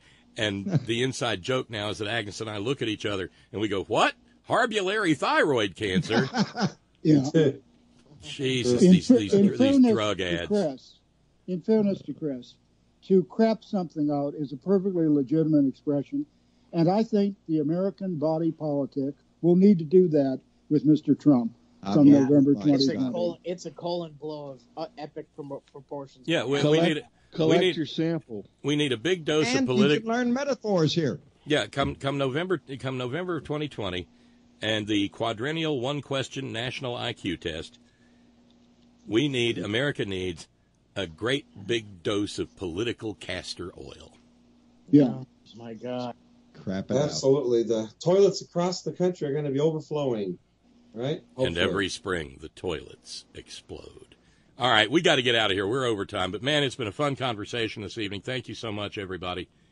I always enjoy these little ongoing back and forth. It's a blast. Thanks to everybody who keeps this whole program going, whether you're a subscriber at PayPal or at Patreon or ad hoc through the course of the month. Thank you so very much. It does not exist without you. Thank you to all of you who share your precious finite time engaging in the program, no matter how you so do. Thank you to our all-volunteer staff. Thank you in the chat room and in Skype to Sparky. Thank you to Steve in the chat room, who wielded the lightsaber with real aplomb this evening, getting rid of a troll. Thank you. And thank you to our news ninjas. Thank you, Brother Deacon Asa, headon.live. Thank you, John Fox in Australia. Thank you, Ben Birch, whiterosesociety.org. Thanks to the hardest working, bravest people I know, the men and women of Coal River Mountain Watch, crmw.net, celebrating 20 years at the forefront of the struggle for human rights and environmental justice in Appalachia. And always, always, always, Gina, it's all for you. Later, y'all. Have a great weekend.